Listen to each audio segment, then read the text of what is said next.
Chapter 810. Chapter 0810 Gao Xiaofu's dirty move Liangyi. I'll be honest with you. I wanted to give Lin Yi's kidney to you, but that Lin Yi kid was too cunning. He suddenly jumped up and knocked me out right before the operating table, and I was the one who was pushed to the operating table. The doctor gave you my kidney. Zhang Wen explained bitterly. Wah! Pin Liang's eyes widened. Seriously? Was this the truth? No wonder Lin Yi was alive and kicking. No wonder Zhang Wen's kidney was cut off. Lin Yi's kidney was given to him. Pin Liang couldn't help but laugh at Zhang Wen's misfortune. You cut off my kidney? Are you happy now? Did you learn your lesson? Your kidney was cut off, right? You've been cutting off other people's kidneys all day, and now it's your turn. No wonder his kidney didn't match, it was the wrong one. No way, right? You're that unlucky? Pin Liang pretended to be sympathetic, but he was actually very happy inside. Yeah, I'm so unlucky. Bro, we're brothers in the same boat now. Zhang Wen said with a sob. Brothers in the same boat? I have a kidney now, how can we still be brothers in the same boat? Pin Liang said it on purpose to piss Zhang Wen off. Ugh, your kidney is mine and we don't need to match. So, to avoid more trouble, why don't you give your kidney back to me first? If it dies, it'll affect your health. Zhang Wen said. But I'll help you find a matching kidney. Give it to you? Fuck, you're dreaming, aren't you? You want to give it back after torturing me? Are you kidding me? Plus, it's already dead, where can I get it for you? You want to find a matching kidney for me? Who are you kidding? Your kidney trafficking organization has been destroyed.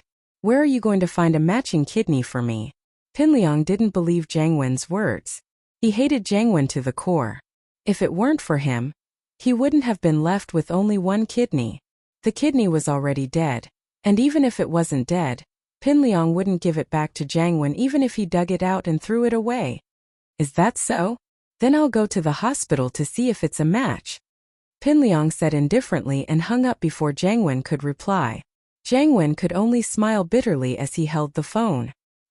He knew that Pin Liang didn't believe him and wanted to take his kidney for himself. However, he could only pray that Zhong Pingliang wouldn't be able to find a match in the hospital. That way, Zhong Pingliang wouldn't be able to use the kidney anymore, and would return it to him. Pin Liang hung up the phone with a face full of disdain. He laughed coldly and said to Xiaofu, "This and Zhang Wen wants my kidney? What a fool's dream." Xiaofu was very close to Pin Liang, sitting right next to him.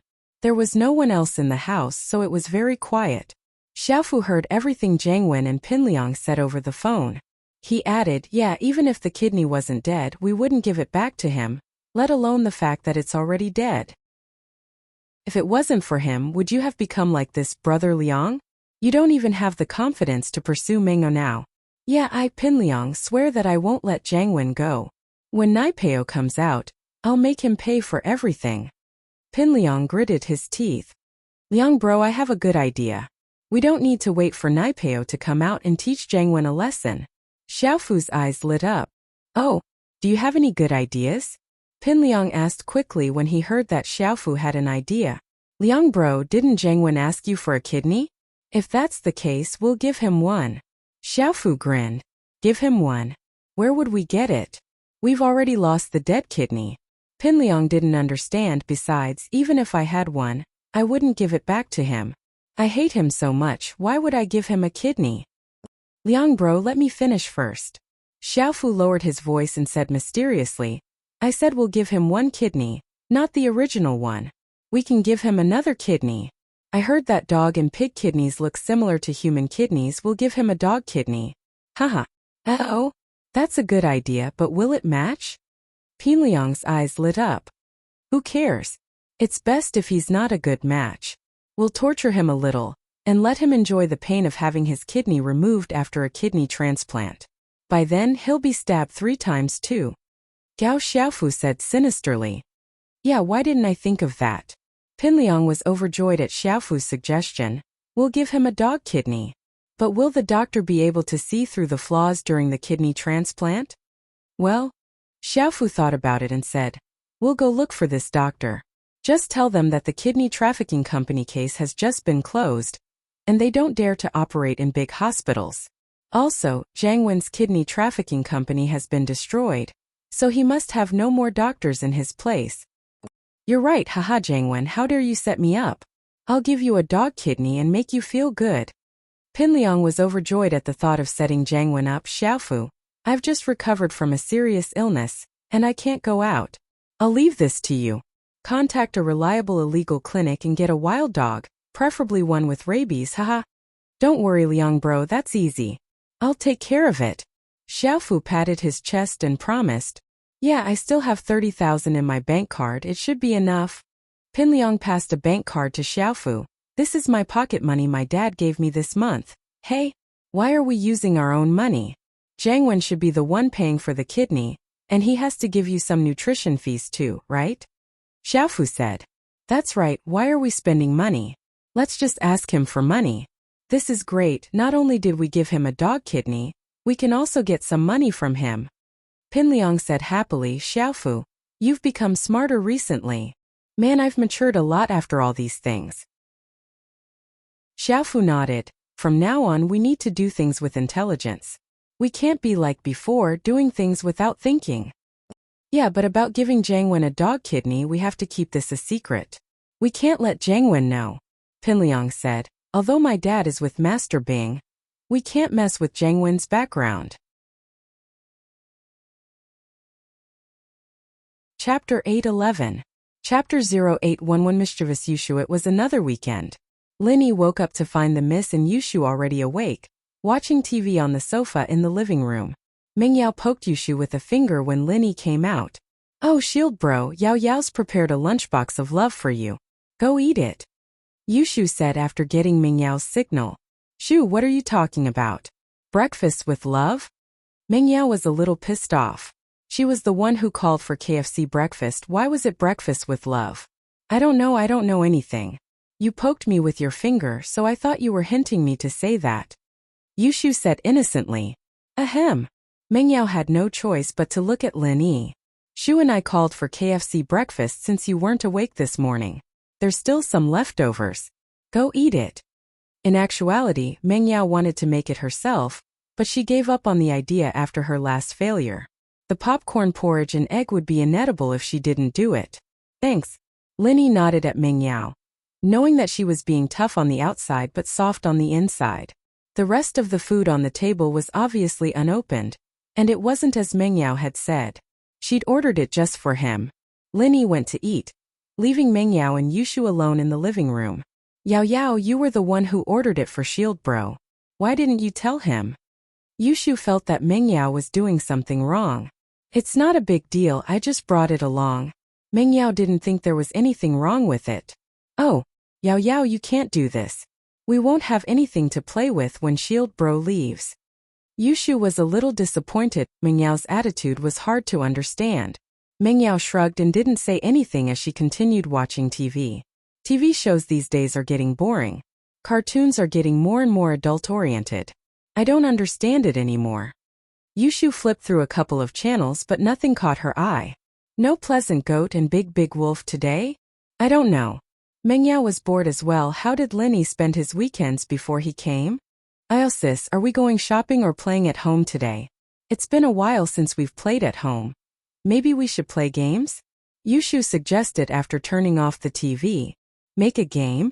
What game? Do you have any ideas? Mingyao asked. Yushu couldn't think of anything to play with when she saw Linny walking over after finishing his breakfast. Linny was a fast eater, especially since he didn't have a lot for breakfast. Shield Bro, this is so boring. Do you have any fun suggestions? Yushu looked at Linny. What are you playing? It's May Day soon. Let's work. Linny said as he looked at the villa's windows. The windows are dirty. Let's clean up the villa if we have time. Oh sis, let's do some work then? It sounds fun. Yushu thought that it would be fun to play with Lin Yi. Okay. Mingyao nodded. Faubert used to hire cleaners to clean the villa, and she had never done it herself before. Mingyao heard that all virtuous women knew how to do housework, so it wasn't a bad idea to do it herself. Mingyao and Yushu, on the other hand, went upstairs to change into sportswear.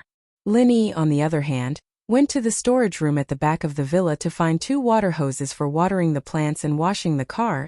They weren't high-pressure hoses, but they were more than enough to clean up the house. Shield bro, what do you need us to do? Yushu asked impatiently. She had never cleaned a house herself before. I'll go get rid of the weeds. You two have a water cannon each. You just need to wash the villa. Linny gave the two girls some simple jobs, telling them to get rid of the weeds. Linny wasn't at ease. He didn't want the weeds to get rid of them and ruin the good lawn instead. Oh, okay. Yushu tried it out. It was really fun. It was like the water cannon she played with when she was young. Yo sis, cleaning a house is so fun. Don't talk. Let's get to work. Mengyao thought that it was fun. It was as if she had returned to her childhood. She and Yushu had a water cannon each, and they would shoot water all over each other. In the end, both of them were drenched and had to go home to take a hot shower. The two of them had been bathing in the same tub, and for some reason they'd gotten into a fight again, filling the bathroom with water. Neither of them had cleaned it up, and Pingzhan had slipped and fallen when he went to the washroom that night. I'm a painter. I'm good at painting. I want to make the new house more beautiful. After painting the roof, I'll paint the walls. Yushu sang happily. She was so excited that the water cannon tilted, and the water that hit the villa's wall reflected back at Mengyao's face. Shoo! Mengyao's face was full of water, and she was a little angry. What are you doing? Why did you shoot me with the water cannon? Oh yeah, sis, I'm sorry. I didn't do it on purpose. Yushu looked at Mengyao's wet face. She found it funny, but she held back her laughter and apologized carefully. Be more careful next time. Mengyao glared at Yushu as she continued painting the house. Yushu turned around and focused on painting the house. After a while, she glanced at Mengyao out of the corner of her eye. She smiled mischievously when she realized that Mengyao was focused on painting a piece of glass. She pretended that it wasn't a big deal, and with a tilt of her hand, the water shot back at Mengyao again like it was raining cats and dogs. Shoo! Mengyao was about to explode. Are you blind? What are you doing? I'm sorry, sis, I didn't do it on purpose. Yushu put down the water cannon and looked at Mengyao innocently. I really didn't do it on purpose, sis. Maybe you can spray me too. Forget it, just be more careful next time. Mengyao couldn't say anything else after seeing Yushu like that. She glared at her again before wiping the water off her face and continuing painting. Chapter 8:12. A thief calling a thief. Yushu was dancing with joy at the success of her plan, as she pretended to be focused on cleaning the house. After a while, she glanced at Mengyao out of the corner of her eyes and couldn't help but giggle. The water gun in her hand tilted once more. Mengyao screamed again as she turned around and glared at Yushu. Shu, what's wrong with you? I'm sorry, Yao, I wasn't paying attention. Yushu said carefully. You weren't paying attention, okay? Can't you be more careful next time? Mengyao didn't have the heart to continue scolding Yushu after seeing her like this. She shook her head. Let's get back to work. Oh, Yushu was glad that she dodged another bullet. Mengyao suspected that Yushu was doing it on purpose. The girl was a mischievous girl. She used to do all kinds of naughty things when they were kids, so Mengyao learned to be smart this time. Although she continued to use the water gun to wash the house, she kept looking at what Yushu was doing with the corner of her eyes. After a while, Mengyao saw Yushu sneaking a peek at her. Seeing that she wasn't reacting, Yushu grinned and tilted the water gun in her hand. Mengyao was pissed off. Shu, how dare you ambush me like this? Mengyao took a step back and aimed the water gun at Yushu. The water in the gun sprayed Yushu's head and face, making her look like a drowned rat. Ah! Yushu screamed as she dropped the water gun and tried to block Mengyao's water with her hands, but that wasn't something that could be blocked with just hands. In an instant, Yushu was drenched from head to toe in the spray. Mengyao didn't have the heart to keep spraying her, fearing that she'd catch a cold. She stopped and glared at Yushu angrily. Yao, why did you pour water on me? Woo! You're killing me. Yushu wiped the water off her head as if she'd just walked out of the rain. Little Shu, how dare you call someone else a thief? What did you come here for? Mengyao asked, amused and annoyed by Yushu's aggrieved look. Nothing much. I'm here to paint houses. Yushu looked at Mengyao, confused. You sprayed me with that water gun of yours when I wasn't paying attention. Don't think I didn't see it. Seeing that Yushu wasn't admitting to it, Mengyao reached out to pinch Yushu's cheeks angrily, pulling Yushu's face away. Ouch, it hurts. Yushu yelped, embarrassed. You found out, Yao Yao? Humph, didn't you say you didn't do it on purpose? Mengyao realized that Yushu was still so mischievous. What a kid. I just thought it was fun. Yushu stuck her tongue out in embarrassment when Mengyao saw through her scheme. Yao Yao, I was just joking. You're not mad, are you? Mad at you? If I was mad at you, I'd be pissed to death by you since I was young. Mengyao said, speechless. I don't think you should be called prophet Shu, spy Shu, negotiator Shu, or something like that. Call yourself troublemaker Shu. Hurry up and paint the walls. Oh Yao Yao, you know me so well. Why don't we have a water fight first? It's been a long time, more than 10 years, right? Yushu said with nostalgia. Play. Mengyao was actually quite lonely. She didn't have much to do, and she didn't have many entertainment activities. Other than watching TV with Shu at home and playing video games, she rarely went to any entertainment places. One reason was that the two of them were in their 12th year of high school, they didn't have much time to play outside of studying, and the other reason was that the entertainment places were filled with all sorts of people. Mengyao and Yushu didn't really dare go there. Now that they had Lin Yi, it wasn't a problem, but where would they get the chance to go? So Yushu's suggestion of a water fight moved Mengyao. How do you want to play? Let's continue painting the walls, and then secretly spray each other with the water gun. Let's see who has faster reflexes. Yushu suggested. Mengyao was speechless. Sneak attack? She really wasn't Yushu's match. But seeing how excited Shu was, Mengyao didn't want to reject. The two of them really didn't have much fun, so she nodded.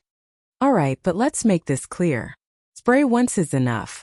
We can't keep on spraying. Okay. Are we starting? Yushu nodded excitedly. Not yet, we'll start when I say so. Mengyao wanted to take the initiative. Oh, okay. Yushu continued painting the walls of the villa, and she kept looking at Mengyao. She panicked when she saw Mengyao seriously painting the walls. Why wasn't she starting yet? Did Sister Yao Yao forget that we are going to have a water fight? Yushu was panicking. She was just about to ask when Mengyao said, let's start. Yushu froze, and before she could react, Mengyao sprayed water all over her face. She screamed. Yao Yao, you're cheating. Humph, I need to use extreme methods to deal with troublemakers like you. How else would I get to spray you? Mengyao said confidently. You're the one who wanted to play. Haven't you heard of the saying, all's fair in war? Oh, okay then. Yushu could only accept her bad luck. Let's continue. And so Yushu and Mengyao continued playing with the water gun. Both of them had wins and losses, but they were having a lot of fun. Lin Yi, on the other hand, saw the miss and Yushu playing with the lawnmower. He didn't pay much attention to them though. After all, the two of them had been cooped up in the house for too long. They needed to find a way to vent.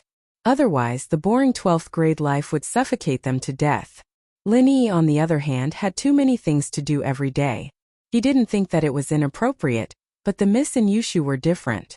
Lin Yi, naturally, wouldn't interfere with the two girls' occasional venting. He didn't need them to do any manual labor. It was outside the villa anyway, it didn't matter if it was clean or not. Chapter 813. Chapter 0813 Sneak Attack on Lin Yi, huh? Mengyao paused. Sneak attack on Lin Yi? With a water gun? That's not good, is it? Why not? We can do it secretly and pretend that we didn't do it on purpose, right? Yushu smiled mischievously. Mengyao frowned. He's weeding, how can we mess around with him? It's fine, it's hot now, it's good to get rid of the heat. Look at our clothes, aren't they drying up? Yushu said as she shook off the sportswear she was wearing. It was fortunate that they were both wearing sportswear. Otherwise they'd be completely exposed if they'd only worn a thin shirt at home. That's not good, is it? Mengyao wasn't as crazy as Yushu. Hey Yao Yao, think about it. You've already sprayed Shield Bro's face all over in the hospital. What's the difference now? Yushu said to Mengyao. What are you talking about? Mengyao was a little embarrassed when Yushu brought up that embarrassing moment. She glared at Yushu as if someone stepped on her tail. Don't ever bring that up again. Oh sis, don't be shy. I heard that a lot of guys like this. I think it's called Tide or something. Maybe Shield Bro likes it too. Yushu said. Us sisters need to have something special in order to defeat Tingyun. If you continue talking nonsense, I'm going to ignore you. Mengyao reached out to pinch Yushu's face. Shu, you've become more perverted recently. You weren't like this before? Oh, maybe I'm entering puberty. Yushu said casually. Puberty? Shu, I don't want to hurt your feelings, but you're already 18. Mengyao looked at Yushu and shook her head. Look at your breasts, they've stopped developing. It means that you're done with puberty. Says who? Impossible. I thought they got bigger yesterday. Yushu puffed her chest out, almost bursting her sportswear out of the way. Mengyao was envious. Why was Shu's breasts so big? Wouldn't he be perfect if he shared a little with himself? Mengyao said jealously. That's because you've been eating too much lately. You've gotten fatter. Okay. My boobs are getting bigger. Yushu nodded. Mengyao gritted her teeth. What was the difference between a fat chest and a big chest? The topic has gone astray. Anyway, I don't want to scold Lin Yi. Oh, Yao, if you don't want to come, I'll come myself. But you have to keep it a secret for me, Yushu said. All right. Mengyao nodded. She didn't want to get involved, so she just watched as Yushu messed around. Lin Yi, on the other hand, was mowing lawnmows. The mower was loud, but he could still hear Mengyao and Yushu's conversation. He felt that these two girls were quite cute, and he'd be able to enjoy life if he could guard them every day. At first, Lin Yi didn't care when he saw Mengyao and Yushu playing with the water gun, but he didn't expect Shu to change her target to him. Lin Yi didn't know whether to laugh or cry, but he pretended that he didn't hear anything and continued mowing. Yushu and Mengyao continued mowing the wall, but Yushu was already looking for a chance to spray Lin Yi with the water gun. Yao, look at that wall. It's very dirty. The water gun doesn't seem to have enough pressure. It can't wash it? With that, Yushu raised the water gun as high as she could, as if she was trying her best to make the gun shoot higher and farther. A stream of water shot towards the lawn where Lin Yi was. However, just when the water was about to hit Lin Yi moved slightly, as if he had just mowed the grass. The water sprayed all over the lawn, but there was no water on Lin Yi at all. Yushu didn't expect Lin Yi to be so lucky. He dodged the water just when it was about to hit him. Before, Yushu had been observing Lin Yi secretly. She noticed that Lin Yi had a pattern when he mowed the grass. After changing a position, he would stay at the same place for a while. The interval was about 5 minutes. However, who would have thought that Lin Yi's mowing time was shortened this time? It only took him 3 minutes. What's wrong? Lin Yi turned his head and looked at Yushu and Mengyao. What are you guys doing? Nothing. Shu wanted to wash the wall a little higher and didn't control her strength well. Mengyao explained nervously when she heard Lin Yi's question. Oh. Lin Yi nodded and didn't say anything else. He turned back and continued mowing. Mengyao glared at Yushu. She thought, you caused trouble, and you want me to explain for you? Yushu stuck her tongue out. I didn't aim well this time, but I won't next time. Mengyao didn't say anything and continued to clean the wall. Yushu, on the other hand, continued to observe Lin Yi as she cleaned the wall. This time, Yushu didn't notify Lin Yi in advance. She didn't want to explain that the wall was a little dirty like last time. Instead, she suddenly changed the direction of the water gun and sprayed it at Lin Yi. However, this time, Lin Yi coincidentally squatted down as if he was checking the condition of the grass under him. He dodged Yushu's water gun directly. The water from the water gun swept over Lin Yi's head. Only a few drops of water fell on Lin Yi's back. It didn't seem to affect him much. Yushu was surprised. How was that possible? Shield Bro dodged it again?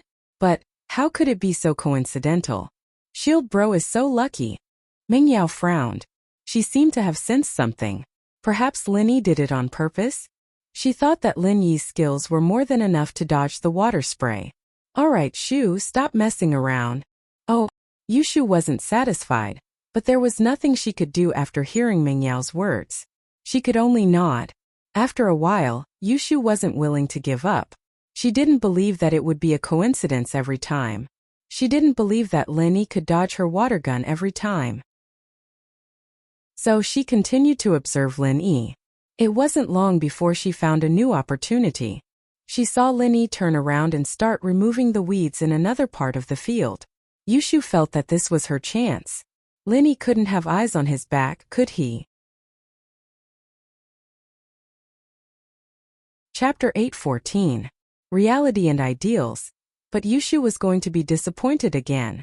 This time Lin Yi coincidentally turned around and went to Yushu's yellow beetle. He opened the door and got in. As a result, not a single drop of water fell on Lin Yi's body, it was all blocked by the car. And Lin Yi didn't get wet at all. Ah! Yushu was going crazy. How was this possible? How was this possible? Why was Shield Bro so lucky? Shu, stop messing around. Lin Yi must have noticed you already. Meng Yao's suspicions were confirmed after seeing the current situation. Lin Yi must have noticed Shu's intentions, but he couldn't say anything about it. That was why he dodged the attacks of the water. Ah! But why does he have eyes on the back of his head? Yushu couldn't believe it. I don't know, but I think Lin Yi isn't a normal person. Meng Yao shook her head and looked at Lin Yi's direction. She could see a handsome face through the window of the beetle. His eyes were dazed. The more she looked at this man, the more comfortable she felt. She didn't feel repulsed when she first saw him. Now she felt that Lin Yi wasn't a country bumpkin at all. He didn't look like a laborer. He was still wearing the same tattered singlet he'd worn when he'd first arrived. But Meng Yao felt that her attitude had changed.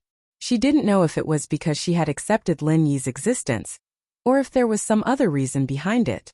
Maybe she liked Lin Yi a little? Like him? Impossible. How could she like a womanizer? Oh, I knew Shield Bro wasn't a normal person, but why would he be your follower? Yushu nodded as she asked Lin Yi curiously. I don't know how Daddy invited him. Meng Yao shrugged. But I think that Lin Yi will soar into the sky sooner or later. We need to cherish the time we have now. Maybe one day, Lin Yi won't be in this villa anymore. Oh, then Yao Yao sis, do you want to keep Shield Bro? Yushu nodded, not really understanding. This is not something we can decide. Can $30,000 really keep him? Even $300,000 isn't enough for him to leave. Meng Yao shook her head. Oh, I don't understand. I only know that Yao Yao sis has become Shield Bro's first wife, and he can only stay in the villa. Yushu said. I don't think that money is important anymore. What? Ha, that's easy. Meng Yao smiled. Lin Yi has a girlfriend. But don't all powerful men have several wives? Aren't we going to marry the same man? Yushu asked. There's always a difference between reality and dreams. Meng Yao pinched Yushu's cheek. It felt really good after pinching her cheeks a couple of times. They were chubby and easy to pinch. Oh. Yushu watched as Lin Yi drove the car from one side of the lawn to the other. She felt that Shield Bro could predict the future. He was even better than her. Shield Bro, what are you doing? Yushu couldn't help but ask. Weeding. There are weeds under the car. I'm driving the car to the other side. Lin Yi got out of the car and looked at Yushu with a faint smile. What are you doing? Watering the lawn? Oh. Yushu was a little embarrassed. She could tell from Lin Yi's expression that Lin Yi had found out about her naughtiness. Shield Bro, I actually wanted to sneak a shot at you. Yushu didn't hide it anymore. She admitted it since Lin Yi saw through her. No matter how I look at it, it looks like you did it on purpose. Lin Yi smiled. He wasn't angry at Yushu. Getting angry with Yushu wasn't something Lin Yi could do. Pin Liang would have been kicked to the southern sky gate long ago if he'd done something like that. Man, there's no sense of accomplishment. Shield Bro, would it kill you to get sprayed by me? Yushu was a little disappointed. Yushu's words were a little flirtatious, and it reminded Lin Yi of the scene in the hospital. He looked at Meng Yao subconsciously. The Miss Heart tightened when she saw Lin Yi looking at her. She remembered something as well, and her face reddened. She glared at Lin Yi. What are you looking at? What are you thinking about? Nothing. Lin Yi shook his head. But the more Lin Yi acted like this, the more Meng Yao felt embarrassed. She remembered the scene in the hospital, and the ambiguous smile on Lin Yi's face. Meng Yao picked up her water gun and sprayed it at Lin Yi. Lin Yi didn't defend himself. He didn't expect the miss to attack him all of a sudden. He smiled bitterly. It seemed like the miss was a little embarrassed. He dodged to the side, but Meng Yao's water gun still managed to get some water on him. Yushu cheered when she saw Meng Yao attacking Lin Yi. She picked up her water gun and sprayed it at Lin Yi. Yao Yao, let's see who can spray shield bro first. Lin Yi was good at fighting, but there was no way he could dodge Meng Yao and Yushu's water gun attacks. He couldn't just go underground, could he? But seeing how happy the two were playing, Lin Yi didn't dodge and let them do whatever they wanted. But at this moment, a woman's scream came from outside the villa's fence. Bastard! Which little bastard drenched me with water? Meng Yao and Yushu jumped in fright, turning the water gun in their hands as they looked in the direction of the sound. There was a convertible Porsche Boxster parked in front of their villa, and in the driver's seat was a woman dressed very provocatively. Her hair was wet, and the thick makeup on her face was messed up as well. It looked like she was wearing a face from an opera. As it turned out, Meng Yao and Yushu had gotten a little too heated, and she'd been too focused on spraying Lin Yi with her water gun that she hadn't noticed the sports car passing by the villa. The water gun had hit the woman's head and face. Meng Yao and Yushu realized that they'd gotten into trouble as well. The woman's words weren't very pleasing to the ears, but the miss wasn't an arrogant person to begin with. She walked over to the Boxster woman and apologized. I'm so sorry we accidentally drenched you with water. We're really sorry. Chapter 8:15. The identity of a rich. She raised her head and saw that it was two cleaners and a gardener who did this. She was furious, ignoring the fact that one of the cleaners came over to apologize. She pointed at Meng Yao's nose and started cursing. You little bitch, do you know who I am? How dare you pour water on me? Do you want to die? It was no wonder that Huli mistook Meng Yao and Yushu for cleaners. They were wearing sportswear, and their faces and hair were a mess from the water. At first glance, one would think that they were working girls from the countryside who came to the city to work. Lin Yi, on the other hand, was dressed like a laborer with a lawnmower in his hand. What else could he be if he wasn't a gardener? And so in Go Huli's first year, these two cleaners and a gardener took advantage of the fact that the owner wasn't around to have a water fight. Now that she was involved, how could she let them go so easily? Even if they were the residents of the villa, Go Huli would still feel that she was above them, let alone a couple of cleaners with no background. She's already apologized. Please watch your words. Lin Yi naturally wouldn't stand by and watch Meng Yao get bullied. He walked over and spoke to the woman. Although the woman was a little rude, it was the Miss and Shushu who were in the wrong, so Lin Yi didn't say much. Apologize? What's the use of apologizing? Huli glared at Lin Yi. I say, you're just a gardener, what right do you have to talk to me? You small fries don't even have the right to talk to me. You don't even have the right to fart. Lin Yi frowned. This woman's words were really unpleasant. If it weren't for the fact that they were in the wrong, Lin Yi would have ignored her already. But Lin Yi wasn't an unreasonable person. We've already apologized, what else do you want? What should I do? Do you know how much this dress costs? I just bought it yesterday, and it's the first time I've worn it. It's an international brand, have you seen it before? Go Huli pointed at her clothes and roared. You wouldn't know even if I told you. We can compensate you with one of your clothes. Lin Yi said lightly. If she wasn't a woman, Lin Yi might have been impatient. Compensate? What are you going to use as compensation? Do you know how much my clothes cost? How much is your monthly salary? You wouldn't be able to afford it even if you sold yourselves. Go Huli smiled coldly, her eyes filled with disdain. Just tell me how much it is. Meng Yao hated this woman from the bottom of her heart. Although it was indeed her fault, she had already apologized and was willing to bear the woman's loss. But this woman still wouldn't let it go. Meng Yao didn't want to let it go. How much? 38,000. Go Huli said proudly. Oh Lin Yi, go get her 40,000. Meng Yao frowned as she turned to Lin Yi. 40,000. How arrogant, I didn't think that you slaves working for a rich family would be so rich. I see that you look like a vixen, you probably sleep with them at night, right? Go Huli mocked. Who's a slave? Meng Yao wasn't happy.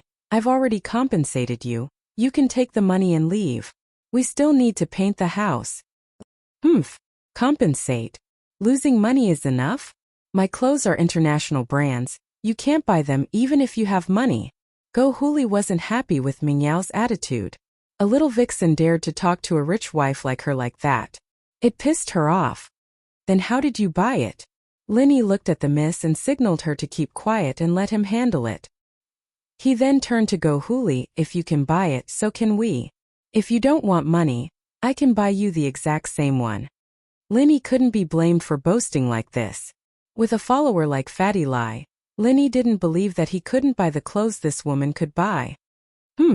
I bought my clothes from the VIP counter in Pingzhan Business Tower. This is a limited edition international brand. It's only sold to VIP members. You can't buy it even if you have money. Go Huli sneered in disdain. And you have to be a Diamond Card member to buy it. You're a Diamond Card member? Linny heard Go Huli's words and found it funny. You're telling the Miss of Pingzhan Industries that she can't buy things from Pingzhan Business Tower?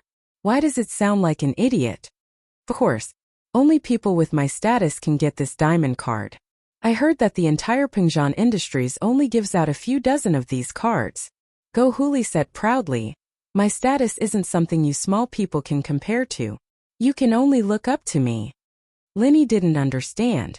Why would Pingzhan give a membership card to an idiot like her? Yushu, on the other hand, probably thought of the same thing. She asked Meng Yao curiously, Yao sis, why would Uncle Chu give a membership card to an idiot like her? Maybe she's rich. She's always spending her money, Meng Yao said. What are you two mumbling about? Meng Yao and Yushu's voices weren't loud, but Go Huli still heard them. She just couldn't hear them clearly, so she asked angrily. Then may I ask who are you? Linny didn't give Go Huli a chance to ask. Oh me? I'm from Yanjing. Go Huli patted her Porsche Boxster, see? Yanjing's license plate. 8,888. Only rich people like us can get a plate like this.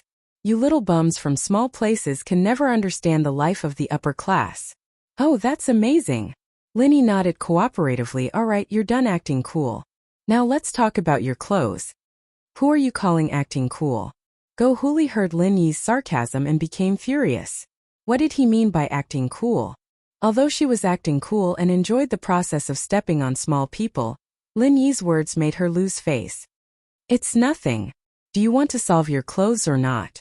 Lin Yi asked. Chapter 8:16. Terms of the bet. She had just bought a villa in this district, but it was a second-hand villa and the previous owner hadn't lived here for a long time. She noticed that the villa was very dusty and the yard was full of weeds. So she wanted Meng Yao, Yushu and Linny to work for her for free. This way she could humiliate them. You can find a cleaner to do it, we'll pay for it. Linny said faintly. Hey, if you don't want to do it? Fine, then buy me a set of clothes that looks exactly like it. Go Huli acted like she had Linny in the bag. Go buy it? Only Diamond Card members can buy it. Oh, then if we buy it, will we just forget about it? Linny couldn't be bothered to argue with this shrew. Forget about it? If you guys can buy it, I'll pull my head off. Go Huli knew very well what was going on with the clothes, so she dared to say something like that. When she bought it yesterday, other than the sample in the display window, this was the only one left.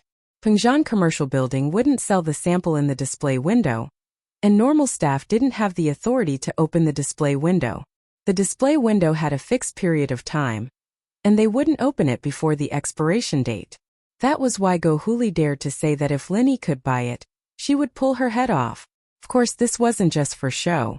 She was going to give Linny even harsher terms later on. Oh, this is fun. Sis, can people still live after they pull their heads off? Yushu asked curiously. I don't know, maybe some people have special abilities? I heard that some people can separate their heads from their bodies. Meng Yao shook her head. Oh, that's fun. Shield bro. Hurry up and buy her the same set of clothes and let her pull her head off? Yushu said expectantly. Wait, what if you can't buy the exact same clothes? Go Huli was annoyed at Yushu's words, but for the sake of what she was going to say next, she had to hold it in. Oh, but we don't know how to twist our heads off. We'd be dead if we did. Yushu said, shaking her head. I don't want you to break your heads. As long as you can't buy the same clothes as mine, then you have to be free labor for my family for a year. How about that? You have to clean my house and weed every day.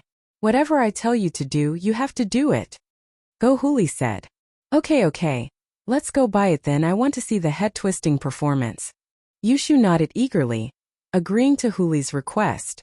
Linny wanted to negotiate a little more because Linny didn't like to do things he wasn't sure of. He wanted to get the brand and model of Go Huli's clothes and call Faubert to confirm it before going to buy the clothes. But Yushu had already agreed, so Linny couldn't change it. Even if Pingjan Business Building was gone, Linny could still order Fatty Lai to buy the clothes. There wasn't a time limit anyway, so it was a loophole that could be exploited. Let's go, what are you waiting for? Come with me to buy clothes. Go Huli laughed coldly. Right, how are you guys going? My car can't fit so many of you. We have a car. Linny pointed at Meng Yao's beetle and said to Go Huli. Go Huli looked at the beetle. Although she was surprised, she didn't think too much about it. Your master is quite rich, isn't he? He bought a car for you slaves, not bad. It's for you to buy groceries, isn't it? Meng Yao glared at Go Huli and didn't say anything. It was useless to say anything now, they had to buy the clothes first. Meng Yao and Yushu got on the beetle, and Linny drove out of the villa, following Go Huli's Boxster to the business district. It was the weekend, so the business district was full of cars. There were no more parking spaces in front of Pingjan Business Building, but Go Huli had a membership card. She got off the car and waved the diamond card in her hand, showing off to Linny. I'm a member here, so I can park in the special underground parking lot. There are always empty spaces, you guys find a place to park, but be careful not to get stickers. With that, Go Huli returned to the car and drove to the underground parking lot of Pingjan Commercial Building. However, Linny didn't look for a parking space. He followed Go Huli into the underground parking lot. Go Huli laughed coldly in her heart. Follow him, although my diamond card allows me to bring a car with me, I won't let you use it. You guys will be kicked out by the security later. It'll be so embarrassing. Miss, are you a VIP of Pingjan Business Building? Go Huli drove the car to the fence of the underground parking lot, and a security guard walked over and asked respectfully. Of course. Go Huli took out her membership card and said, I have a diamond card. Welcome, respected diamond VIP Ms. Go. The guard took Huli's card and swiped it on the machine on the side. Huli's information was displayed. Diamond VIPs were rare, so the security guard was very respectful. These diamond VIPs were all rich and powerful people, and one look at Go Huli and they knew that she wasn't someone to be messed with. Excuse me, is the car behind you with you, Miss Go? The security guard looked at the beetle behind Go Huli's car and asked, You have a diamond card, so you can bring another car into the parking lot for free. This is your privilege. No, it has nothing to do with me. Go Huli took back her membership card and purposely raised her voice so that Linny and the others could hear her. She wanted to humiliate Linny and the others, to let these lowly servants know the difference between them and rich people like her.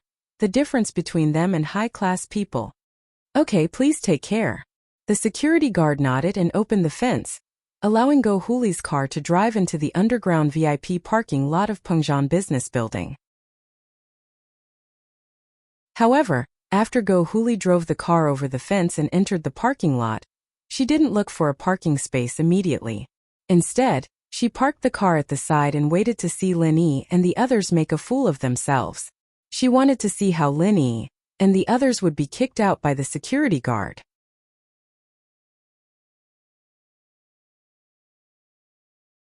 Chapter 8:17.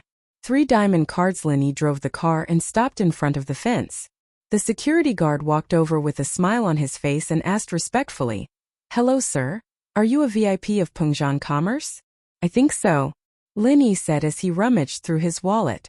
The security guard paused. I think so. Was he or wasn't he?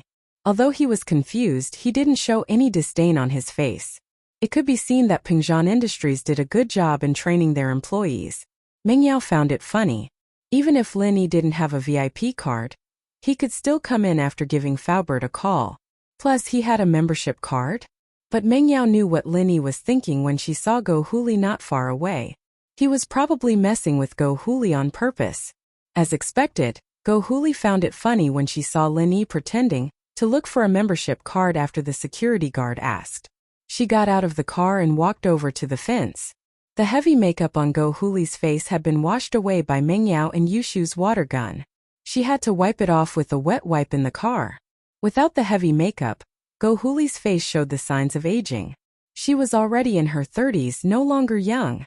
But she was a mistress who married into a rich family. She had an indescribable feeling of superiority. She always wanted to show that she was different from others. What are you looking for? Are you looking for a membership card? Go Huli smiled coldly as she looked at Lin Yi looking for something. She said to the security guard, "You don't need to wait for him to look for it. Just kick him out. I've seen a lot of people like him who don't have the strength to act cool. He'll pretend to look for it for a long time and then tell you that he forgot his membership card. Then he'll drive away as if nothing happened. He doesn't even have a membership card." The security guard was speechless. What did it have to do with you whether he had a membership card or not? You don't know him, right? If you continue to spout nonsense here and someone gets out of the car to beat you up, should I stop them or not? Although the security guards had seen people who forgot to bring their membership cards, the security guards always maintained a respectful attitude towards them. Who knew if they really forgot to bring it? "I think I forgot to bring it." Lin Yi shrugged and looked at the security guard apologetically. "Ha!" Huli heard Lin Yi's words and laughed. "Wah-ha! Security, what did I say? They don't have membership cards, right?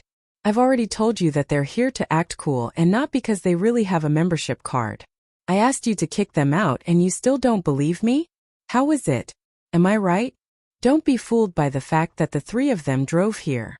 In fact, they are all low-class people. The man in front is a gardener, and the two women in the back are little nannies. They are all slaves. How could they come to such a high-end place to shop? Oh, my membership card seems to be on the front passenger seat visor. Let me look for it." Yushu's body was small. She leaned over from the back of the car and looked for it on the visor. However, Mengyao took out a membership card from her wallet and passed it to the security guard with a smile on her face. "Use mine."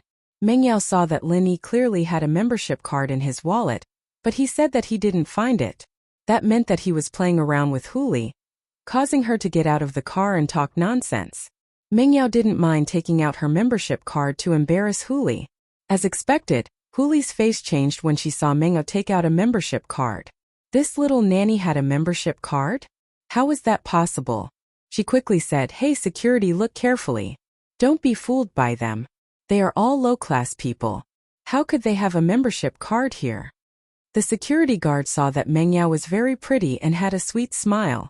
He had a good impression of her. He thought that her membership card was real and theirs was fake? What kind of logic was that? However, Yushu also found her membership card and passed it to the security guard. "I found mine too." The security guard was stunned. He looked at Yushu's membership card. It was actually a diamond card. He was really a little scared. What kind of customers were these? They actually had 2 diamond membership cards. Although the security guard was one of the lowest employees in the group, he was in charge of receiving members who came to Pengzhan Business Building to shop. He had seen many membership cards and he knew how rare diamond cards were. Sometimes he wouldn't even see a diamond card for a few days. But today the passengers in this inconspicuous beetle actually took out 2 diamond cards. However, what surprised him even more was that Lin Yi also took out a membership card from his wallet and passed it to the security guard. He smiled, "I'm sorry, I found mine too. But it seems like I won't need it anymore." The security guard looked at Lin Yi's membership card. It was actually a diamond card. He was dumbfounded. It can't be, right? 3 diamond membership cards? How was that possible? He couldn't believe what he saw. He rubbed his eyes and confirmed that he didn't see wrongly. He said in shock, "All 3 are diamond membership cards? One is enough, there's no need for so many." "What?" Go Huli heard the security guard's words and was stunned. However, she wouldn't believe that Lin Yi and the others would take out 3 membership cards. She shouted in disbelief, "Ha ha ha. Isn't this too fake? 3 diamond membership cards? How is that possible?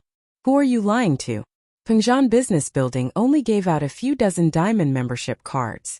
How can you have 3? Security guard, do you think it's possible?"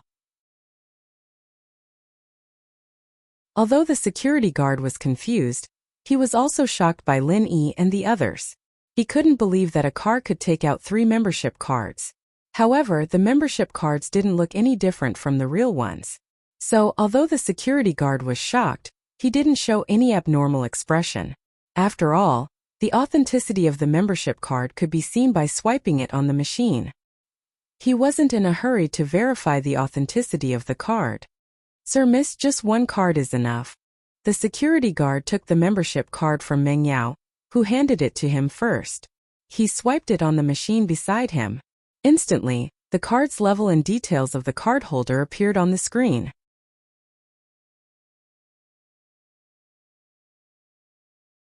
Chapter 8:18.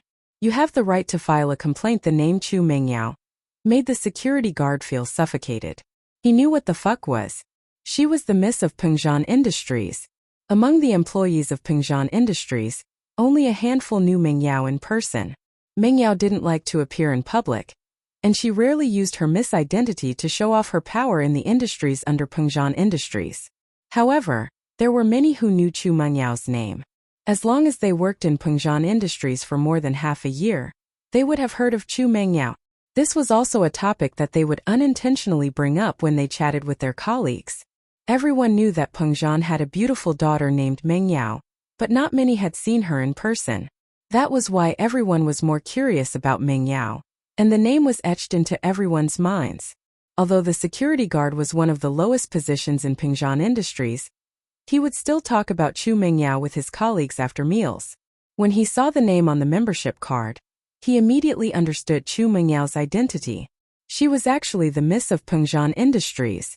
No wonder everyone around her had a diamond membership card. This wasn't strange at all. What kind of status did the Mrs. Friends have? They must be rich and powerful. It was natural for them to have a membership card from Pengzhan Industries. "Miss Chu, thank you for your cooperation. Please keep the membership card." The security guard was a little excited as he returned the membership card to Chu Mengyao. Chu Mengyao didn't say anything. It was obvious that she didn't want to expose her identity. Even if the security guard knew, he didn't say anything. Chu Mengyao nodded and put away her membership card with a smile. The security guard was very excited when he saw Chu Mengyao's smile. The miss was so approachable. She even smiled at him. This was something he could show off to his colleagues after meals. However, he knew that the miss didn't have any emotions in her smile.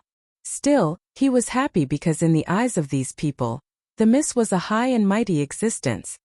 "Please come in, Diamond member Miss Chu." The security guard opened the fence and made a welcoming gesture, letting Linny drive the car into the parking lot. Impossible. How could they have a membership card? It must be fake, right? Go Huli couldn't accept this fact. From her point of view, how could these small fries have a membership card of Pengzhan Business Tower? Moreover, he took out 3 of them at once. This was simply illogical. So he yelled at the security guard, "Hey, did you see wrong? Either that or you're playing favoritism. You saw that the girl was coquettish and smiled at you, so you let her go, right? I want to lodge a complaint against you." The security guard frowned. "You're saying that Miss is coquettish? How reckless." However, the security guard had been through strict training. Although he was extremely dissatisfied with Go Huli, he still maintained a smile on his face. "Ma'am, of course you have the right to complain, but the parking lot is fully monitored. I won't do anything illegal." "Humph." Go Huli looked at the camera above the parking lot and humphed coldly. She returned to her car and drove to find a parking spot. At this point, even if she didn't want to believe it, she had to believe that the membership card Linny and the others showed was the real one. Although she felt it was unbelievable, the truth happened in front of her eyes, and she had to believe it. The master of these brats treated them pretty well, didn't he? He actually gave each of them a membership card. From the looks of it, their master had some influence in the local area. But even so, Go Huli didn't care. Thinking of her man's family's huge influence, no matter how powerful the people in this small place were, could they be stronger than her man? They weren't on the same level at all. Go Huli parked her car, and Linny also parked his car at the side. "Don't think that you're so great just because you have a membership card. But don't be happy too early." Go Huli had to accept the fact that Linny and the others had membership cards, but she didn't care. So what if they had membership cards? Clothes were gone, and no one could buy them anymore. Linny heard Go Huli's words and couldn't help but frown. Couldn't buy them anymore? Could it be that there was something else hidden in this? But naturally, he wouldn't ask Go Huli. Since they were already at Pengzhan skyscraper, everything would have to wait until they reached the top. Go Huli entered the elevator and saw Lin Yi, Meng Yao, and Yushu following behind her. She couldn't help but laugh coldly. What now? Do you want to embarrass yourself when you go up? Or do you want to go back now? Let me tell you, don't regret it once you go up. Oh, why would I regret it? I've never seen anything like this in my entire life.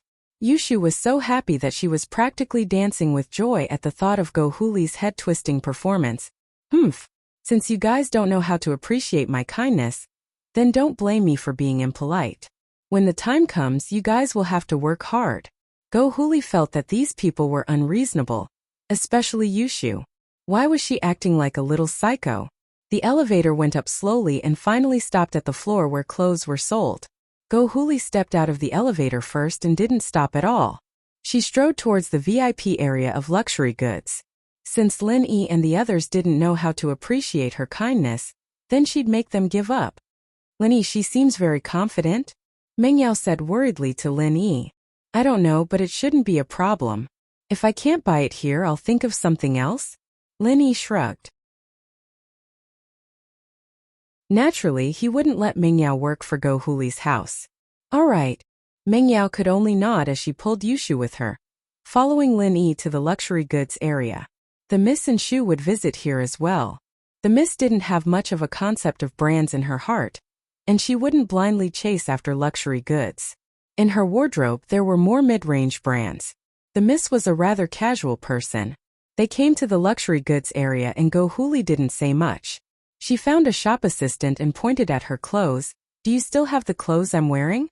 The shop assistant looked at Go Huli's clothes carefully and said, I'm sorry, miss, this style of clothes is sold out.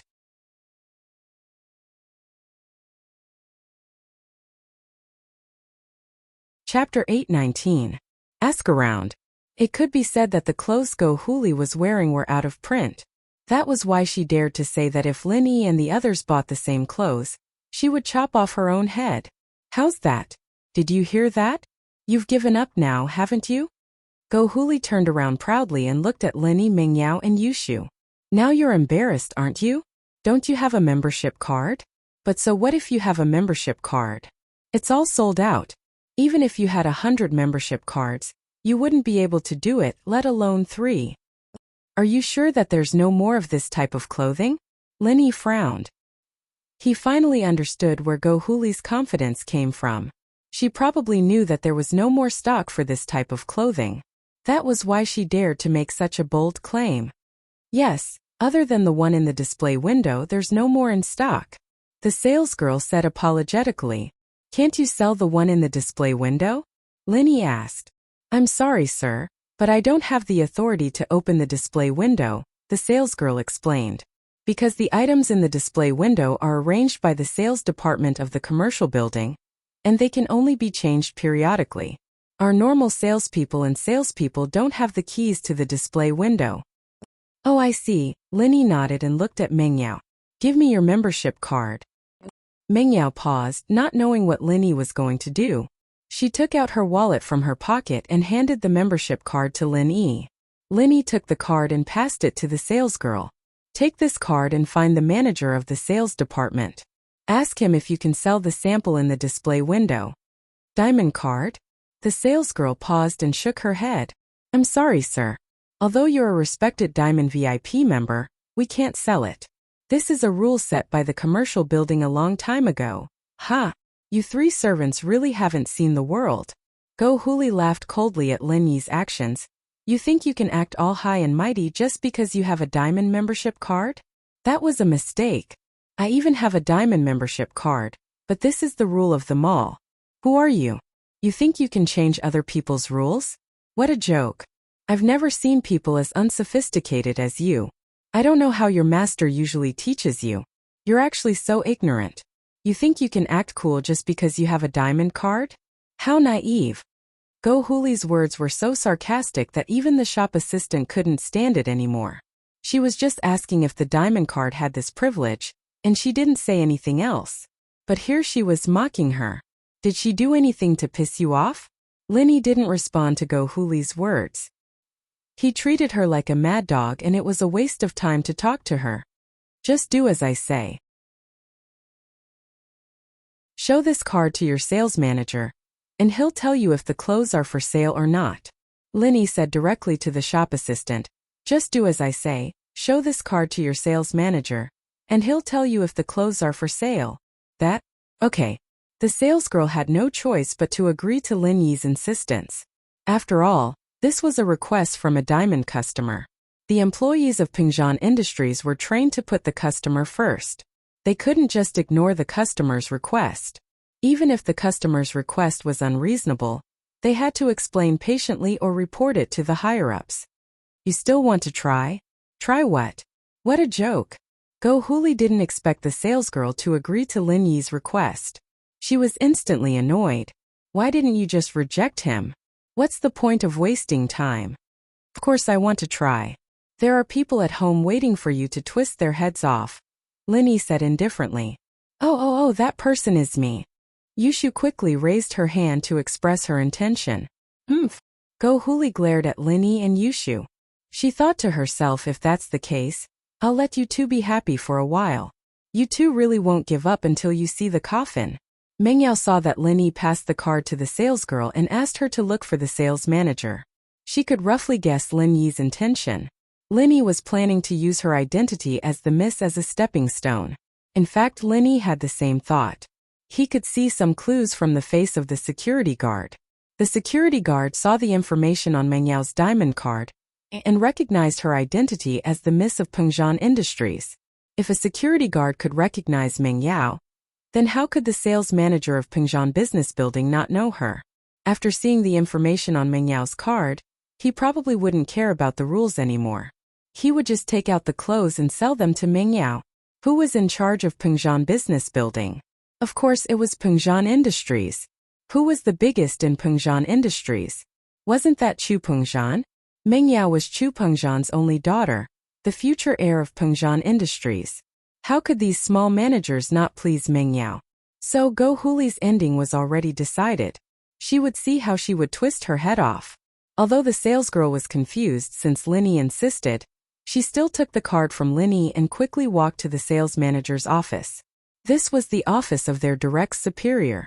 The salesgirl was a little nervous. She took a deep breath and knocked on the door. Come in. A deep male voice came from inside. The salesgirl pushed the door open and said nervously, Manager Wang. I'm sorry I want to disturb you. Oh? You are? Manager Wang obviously didn't know who the salesgirl was. There were too many salesgirls in the building. How could he recognize each and every one of them? I'm Chun Lily, the salesgirl of the luxury goods counter in the clothing department. The salesgirl introduced herself. Oh, what's the matter? Manager Wang didn't have any impression of Chun Lily. He nodded when he heard that she was his subordinate. It's like this. There's a diamond customer who wants to buy the display items in the window, Chun Lily said.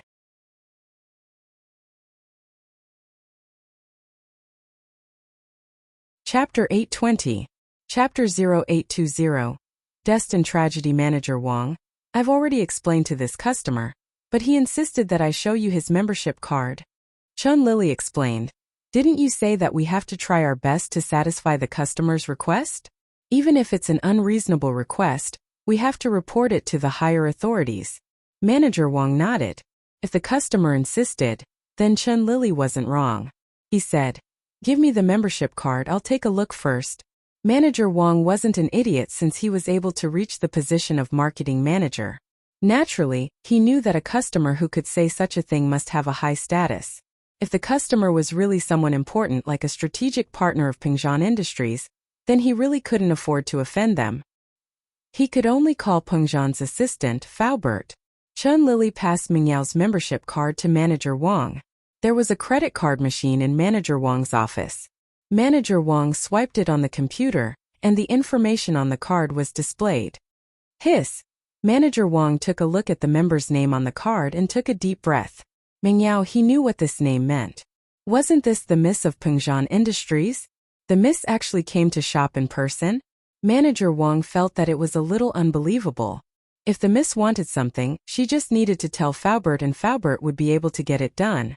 There was no need for the miss to do it herself, right? However, Manager Wang suddenly remembered that the miss was usually very low-key. She really didn't come to the mall to buy anything through Faubert. She always came to the mall herself, but she didn't make it public. Manager Wang only saw that the miss had come here to buy things from the membership record. Thinking about this, Manager Wang understood that the miss was probably a low-key person. She didn't like to show off. This time there was no other way. The style she wanted was gone. So she had no choice but to ask the shop assistant to take out the membership card and look for him. Let's go, I'll go there myself.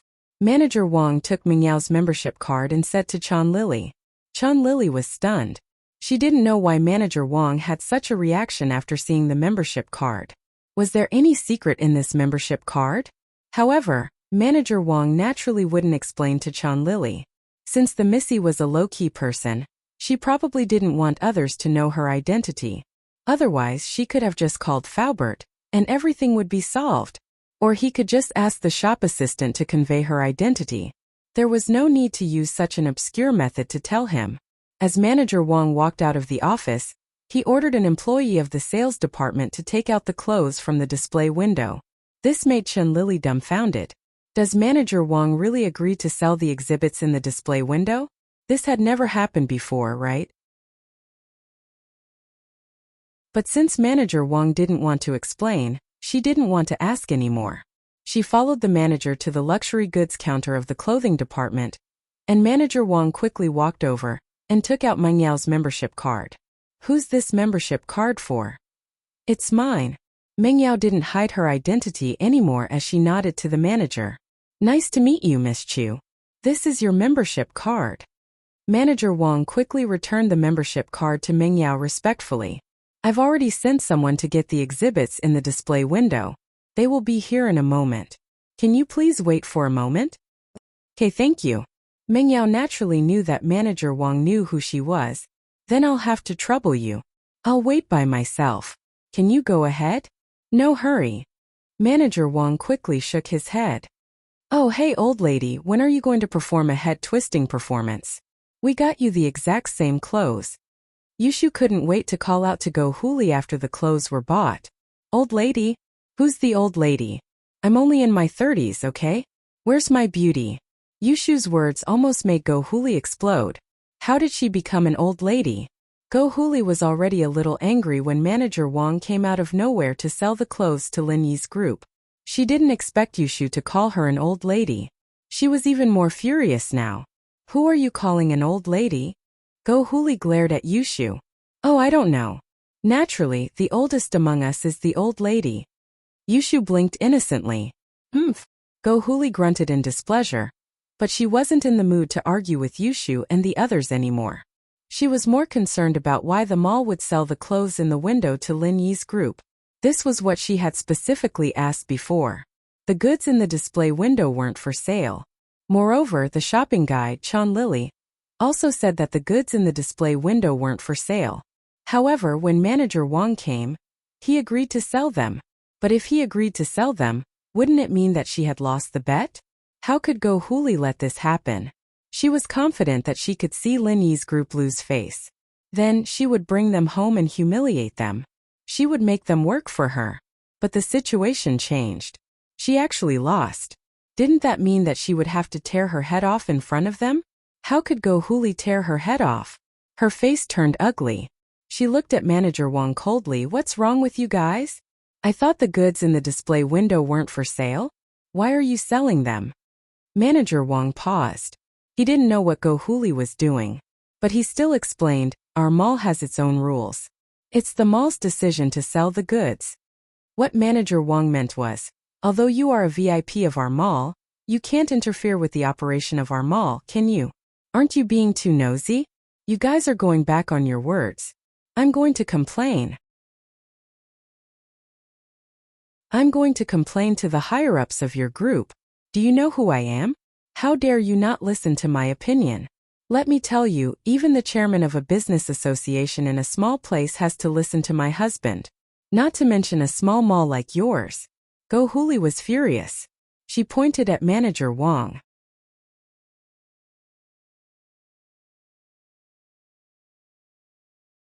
Chapter 821. Chapter 0821. The Xiao family, it's your right to complain, but it's our decision whether to sell the clothes or not, Manager Wang said politely. Fine. I'll remember this. Just you wait. Go Huli didn't have a choice, she'd be a laughingstock if she stayed here any longer. What if Lin Yi paid and asked her to perform a head-twisting performance? How could Go Huli wait for that to happen? Therefore, she left behind some harsh words and turned around to leave. Wait, we haven't paid you for the clothes yet. Lin Yi stopped Go Huli. I don't want the clothes anymore. You guys have it easy. But remember this, I won't let this go. Go Huli said hatefully. You don't want it? It's fine if you don't want it, but you can see that we can buy the same clothes as you. Don't you owe us something? Lin Yi said faintly. Oh, quick, perform a head-twisting performance. Everyone look. This old lady is going to perform a head-twisting performance. She's even better than the clowns in the zoo. Yushu shouted. I didn't ask for the clothes, what performance? Go Huli glared at Yushu. I'll remember you too, just you wait. We'll settle the score next time. With that, Go Huli ignored Lin Yi and Yushu and walked towards the elevator. You let her go? Lin Yi looked at Meng Yao. Forget it, this kind of person isn't worth arguing with. Meng Yao shook her head, evidently not intending to be aggressive. Lin Yi shrugged. Since the miss said so, he wouldn't say anything else. Go Huli was just a clown in his eyes, but from what she said, her man seemed to have some power? He didn't know if it was true or not. It's so boring. Some old ladies just like to take advantage of their seniority. They said they were going to do a head-twisting performance, and now they're going back on their words. Yushu was getting bored. Go Huli staggered and almost fell to the ground, but even so she sprained her ankle. She gritted her teeth in anger. She wanted to think about it later, but she couldn't take it anymore. She had to vent her anger. Go Huli took out her phone and dialed her man's number after entering the elevator. Hubby, I got bullied as soon as I got to Songshan. Not only did they drench me with a water gun, they didn't even compensate me for my clothes. They even humiliated me by telling me to pull my head off in front of them. Go Huli complained first. There's another girl who called me an old lady. I'm so young and pretty, how can I be an old lady? What's going on? Who are they? The man on the other side of the phone frowned, but he also knew what kind of person his wife was, so he didn't directly believe Go Huli's words. You didn't provoke them, why did they bully you? What was going on? Tell me the truth. Don't talk nonsense, you think I don't know you? Humph. It's just two housekeepers and a gardener, and they were playing around with the water gun in the villa.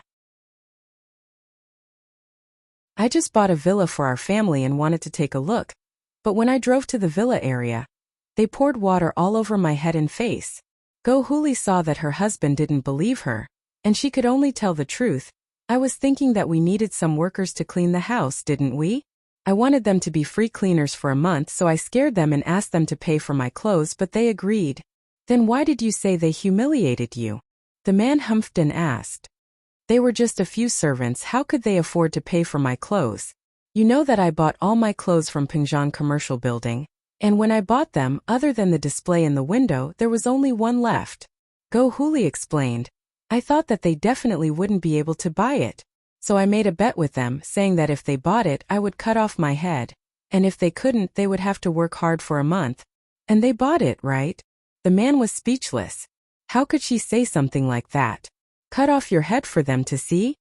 Yeah, I didn't think that all the servants would have a diamond membership card of Pingzhan Business Tower. Their master treats them so well. Go Huli was a bit annoyed. But so what if they have a membership card? I thought that even if they had 100 membership cards, they wouldn't be able to buy the same clothes as me after they sold all the goods. But I didn't think that when they showed their membership card, a manager Wang came and wanted to sell the goods in the window to them. I'm so mad, I don't know what's wrong with this manager Wang, standing with a few slaves. Slaves? Servant. The man was pissed. Do you have a brain or not? How can a few maids and gardeners have a diamond membership card? From what I know, your diamond membership card was given to us because we are from a noble house. How can a few maids have a diamond membership card? Because their master treats them well? Go Huli didn't understand what the man meant. Master? Didn't you see it clearly? Those people are obviously not simple. Can you get a diamond membership card for your maids? At most you can get a normal membership card. The man raged. They all have diamond membership cards. And they know the manager of the commercial building. They are obviously the masters of the villa. You just went there and you had a conflict with the neighbors? These three obviously have a lot of power in the area, how can you not see that? Ah, no way. Gohuli paused. But their clothes are so shabby. And which master of the villa personally cleans the place? Cleans the place because they want to exercise, or maybe they have nothing better to do. When my old man was still alive, he planted vegetables in the fields, why don't you call him a servant? The man said angrily, you idiot, you just went there and you already made enemies.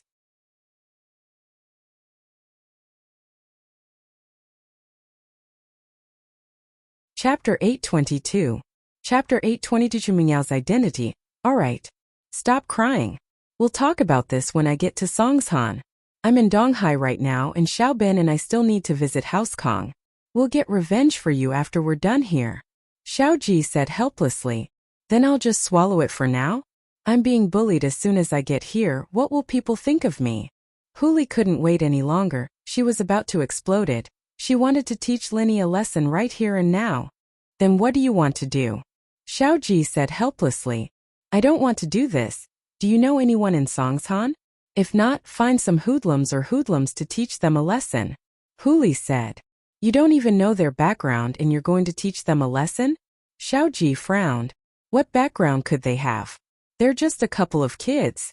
Huli said disdainfully. Even if they have some background, can they be compared to our Xiao family? We're a noble house in Yanjing in a small place like this. Who would dare to not give us face? Don't say that, we're doing business here. And we need the help of the local gentry. If we offend them all, then even if our Xiao family is a noble house, we're not familiar with this place. If they don't give us face, what should we do? Xiaoji said in a low voice. Humph. How dare they? Let Uncle Pai kill them. House Xiao has a mystic class worshipper. Why would we be afraid of these upstarts? Gohuli smiled coldly and said proudly. You know that Uncle Pai is our family's worshipper. If father was here, Uncle Pai wouldn't be a problem. But now Xiaoben and I are a level lower than Uncle Pai. Father's gone, and Uncle Pai's feelings for our family have lessened. Right now, he's relying on father's face to stay here. Otherwise, do you really think we can hire a mystic class master with that little money? Are you dreaming? Xiaoji said. Then, what do you think we should do? I'll just bear with it. Your wife is about to become a ninja turtle. People will say that the Xiao family's old man died. And the Xiao family is done for. You can't even win against a small upstart. Gohuli didn't want to give up. Alright. Investigate the other party's background first and see who they are. No matter what, I have to wait until I pay a visit to Old Master Kong. Xiaoji said impatiently. It's not like you don't know about our Xiao family's situation. To outsiders, we're one of the 4 big and 5 small families. But now we can't even compare to the Kong family. Look at the industries in Yanjing City. How much money would be left after this sale? It can be said that our Xiao family starting a business in another city is starting from scratch. Our Xiao family is in a difficult situation now. Without the support of the Kong family, we may face a greater crisis. Don't you know that, you wastrel?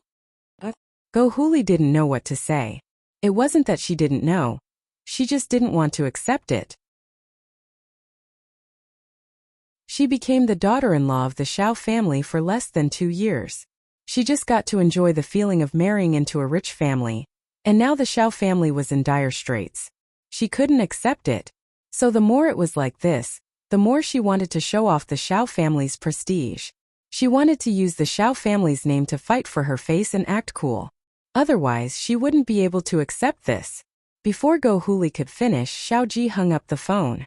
Gohuli wanted to throw the phone in her hand, but she remembered that this was the latest iPhone, and it cost her a few thousand.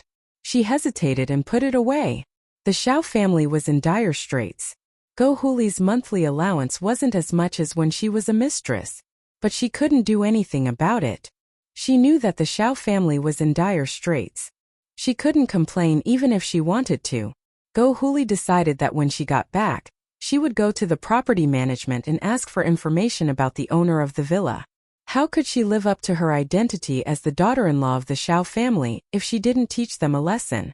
Thus, Go Huli rushed down the stairs to the parking lot, got in her car, and drove back to the villa district. She found the property management company and swaggered in. The property management company had the files of all the owners. As long as it wasn't explicitly told to be confidential, it could be checked directly. So Go Huli didn't spend much effort to find out the owner's name. It was Chu Mingyao. Chu Mingyao? Go Huli paused. She suddenly remembered that the maid who showed her the membership card had the surname Chu, and the other maid called her Ayao Sis. Could she be Chu Mingyao? No way. She was the owner of the villa? Go Huli was a little surprised. Mingyao and Yushu, on the other hand, weren't dressed very well. They were just normal sportswear, and Lin Yi, on the other hand, was wearing a big cloth shirt that couldn't be more tacky. He looked like a worker, a standard gardener's attire. That was why she thought that these people were just servants, but now it seemed that these people were the owners of this area. No wonder they had diamond membership cards. They were 3 rich second generations. But the more it was like this, the angrier Go Huli got. Since you guys are the owners, why didn't you refute me when I said you were servants? Are you guys pretending to be pigs to eat tigers? Are you playing with me? Hey, tell me. What's this Chu Mingyao's background? Go Huli called a security guard over and asked. Although Go Huli had just changed the name of the villa yesterday, almost everyone in the property management knew this domineering woman. She kept saying that she was a rich lady from Yanjing and pointed fingers at people. She was as domineering as a crab. When she came to do the procedures yesterday, it was the lunch break. But Go Huli threw the lunchbox of a staff member and asked him to do the procedures for her immediately. The staff couldn't do anything to a domineering owner with a powerful background. They couldn't afford to offend her, so they could only swallow their anger. Chu Mingyao is the miss of Pengzhan Industries. This was something everyone in the community knew. The security guard didn't hide it and told Go Huli directly. What? She's the miss of Pengzhan Industries? Go Huli's eyes widened. Are you telling the truth?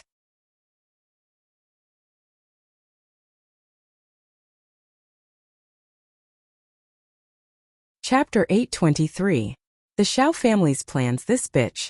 She's pretending to be a pig to eat a tiger. I'm so pissed. I won't let you go.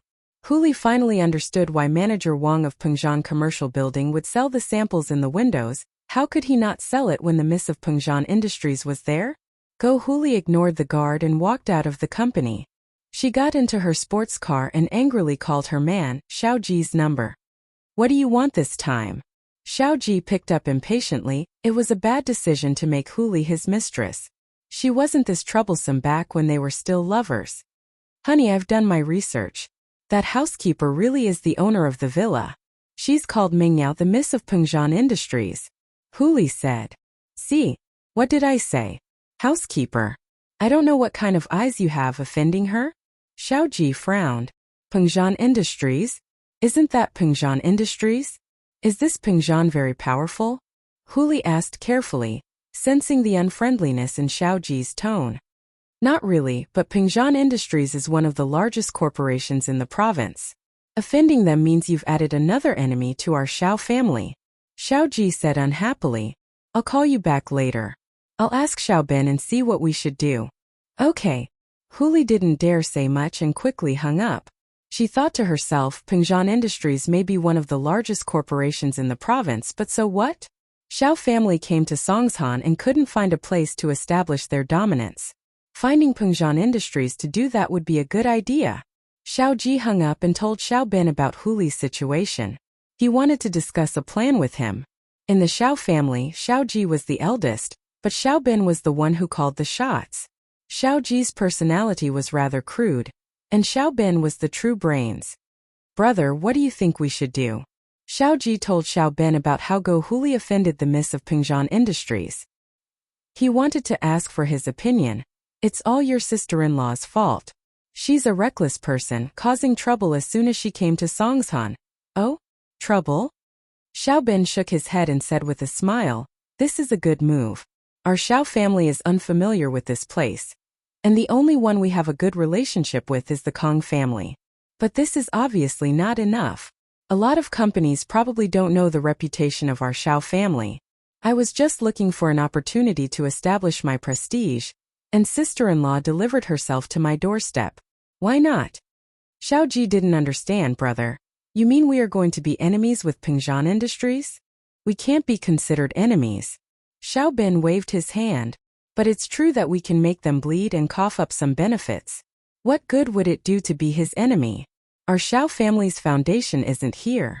Now is a time of internal and external troubles. It's not a good time to start a feud. What we need to do is to pressure Pingzhan Industries into giving in and compensating us. Then they'll cede some of their properties to us. This way our Xiao family won't have to start from scratch again. Brother, you're so thorough. This way, not only will our Xiao family get some benefits, but we won't have to fight Pingzhan Industries to the point where both sides lose. Xiaoji nodded, but he was still a little doubtful. But will Pingzhan really give in? Our Xiao family's name is right there.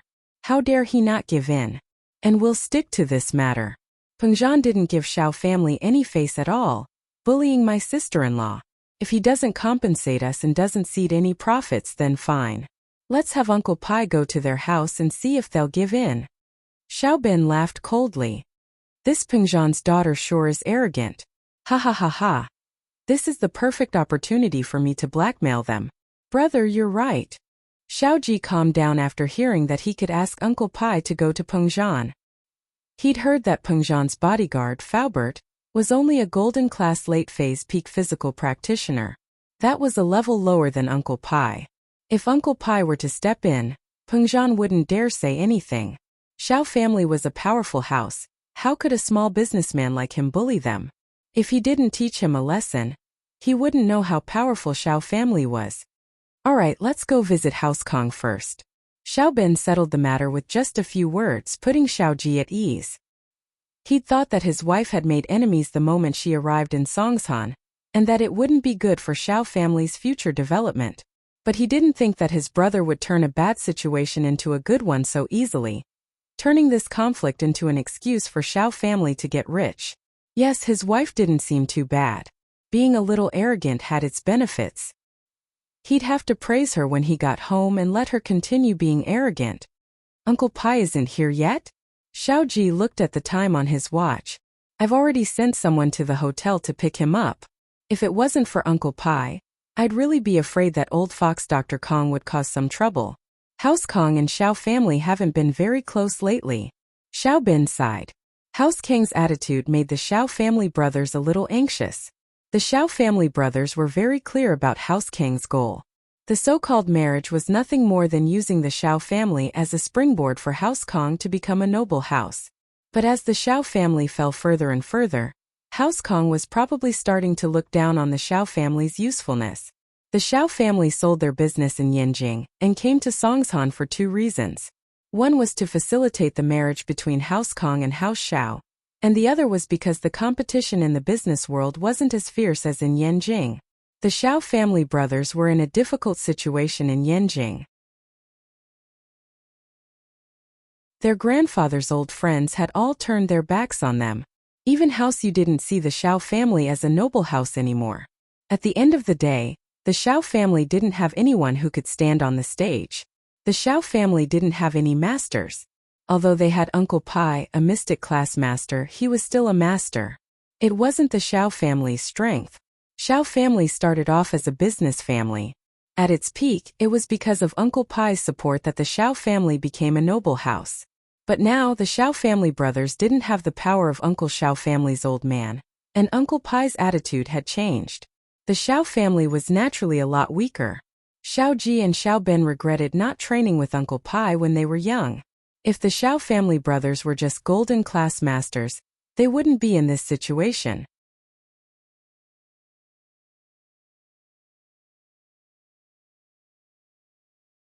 Chapter 824. The Xiao family's visit in SUV with Yanjing's license plate slowly drove over. Uncle Pai had arrived.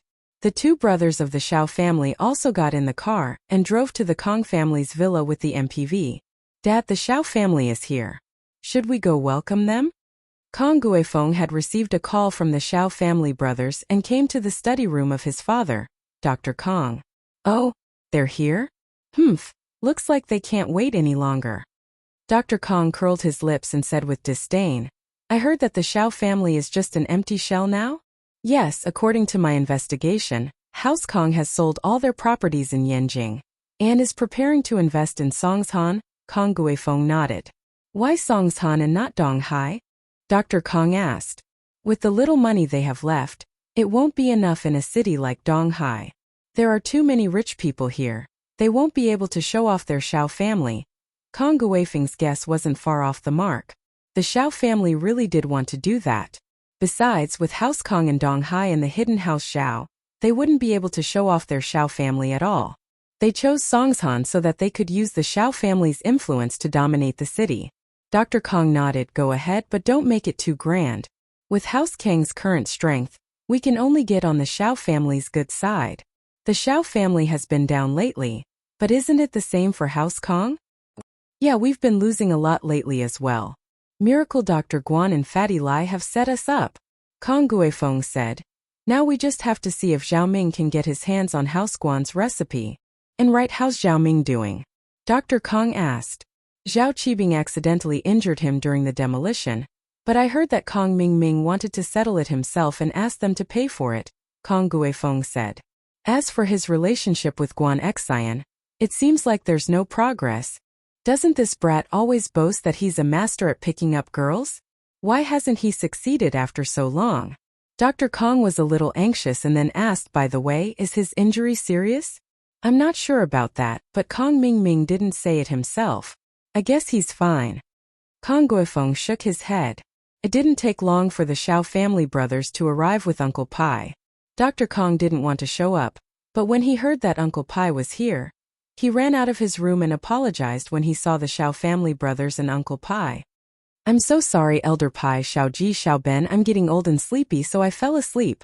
It's fine, it's fine. Xiao Ben waved his hand nonchalantly as he stood up with Xiao Ji. We're just two juniors, how could we trouble you, Dr. Kong? We're flattered. Xiao Ben, on the other hand, was smiling coldly inwardly.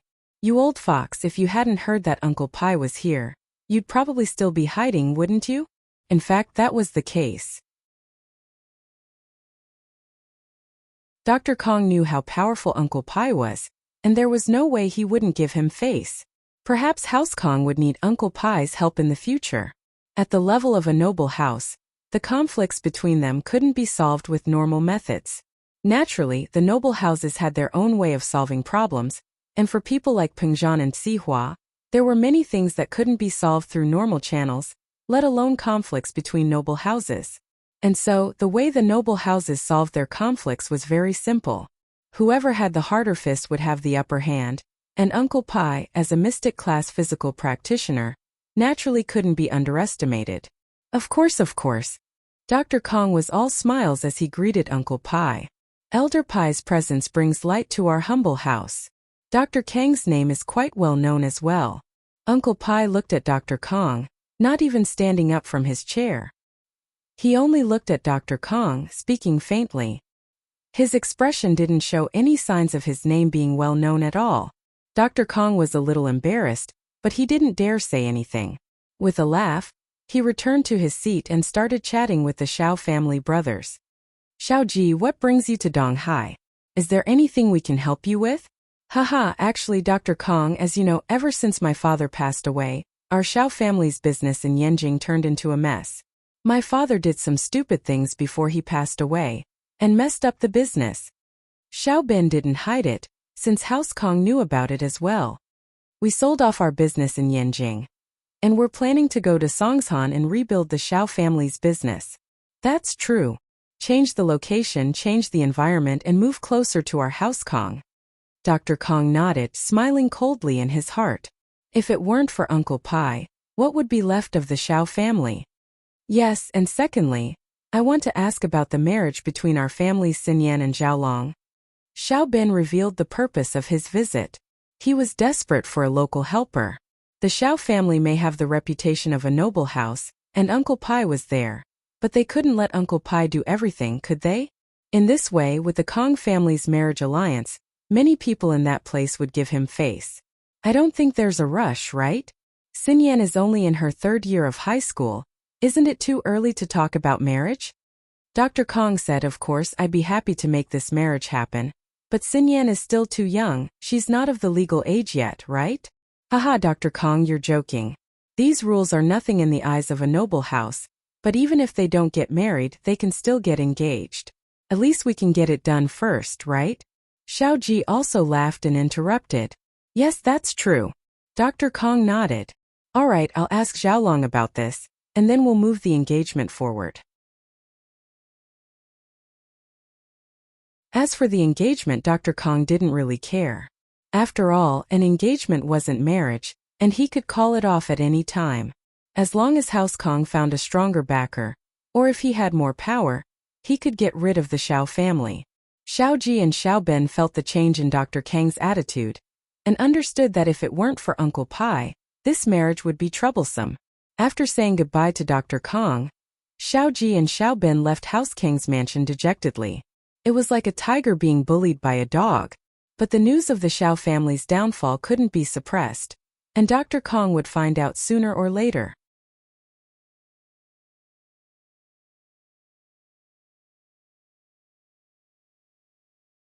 Chapter 825. The troublemaker with Huli gone, Meng Yao and Yushu naturally wouldn't buy the clothes in the showroom. The style was obviously for a young married woman. But even if that wasn't the case, Meng Yao wouldn't wear the same clothes as a shrew like Huli. Manager Wang saw that Meng Yao didn't want the clothes again, and Huli left in a huff. He guessed that Huli must have pissed off the miss, and the miss got mad at her. That was why this happened. But Manager Wang naturally wouldn't ask too many questions. The miss didn't want the clothes anymore, and he acted as if he didn't know anything. He turned to Meng Yao. Miss Chu, please walk around a bit more, and contact me if you need anything. Here's my name card. All right, Manager Wang. You can go now. The miss took the name card and passed it to Lin Yi. Manager Wang looked at Lin Yi, a strange light flashing in his eyes. He heard that Peng Zhan had a son-in-law who was the 2nd biggest shareholder of the company, but he'd never attended a board meeting. Could it be that the person beside the miss was the 2nd biggest shareholder of the company? But looking at the clothes he was wearing, it was quite shabby. Even so, Manager Wang didn't dare underestimate him. Rich people had a lot of dirty tricks up their sleeves. He looked at the miss again, and saw that she was only wearing the normal sportswear given out by the school. It was impossible to tell who she was from the outside. Meng Yao didn't have any intentions of walking around anymore. She didn't have anything else to buy. She turned to Yushu. Shu, what are we going to do now? I don't know, I was quite happy that I could have some fun, but that old woman's a liar. Yushu complained, a little unhappy. It's so boring, let's go see if there's anything interesting. What's interesting around here? Meng Yao didn't think that there was anything interesting in the business district. Yeah, there's a Tiendi's Wonderful Times arcade not far from here. I want to go check it out. Yushu said. What's there to see in an arcade? There's a lot of gangsters there, it's very dangerous. Meng Yao said subconsciously. Yushu used to want to go to an arcade as well, but Meng Yao used this reason to reject her.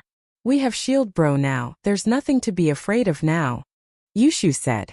If the gangsters bother us, Shield Bro will beat them up. Meng Yao paused after hearing Yushu's word. It was true that they wouldn't be in any danger now that they had Master Lin by their side. Normal gangsters wouldn't be able to do anything to him. Lin Shu wants to go to the arcade? Meng Yao asked. Lin was a little surprised. The miss was asking for his opinion? She had never been like this before.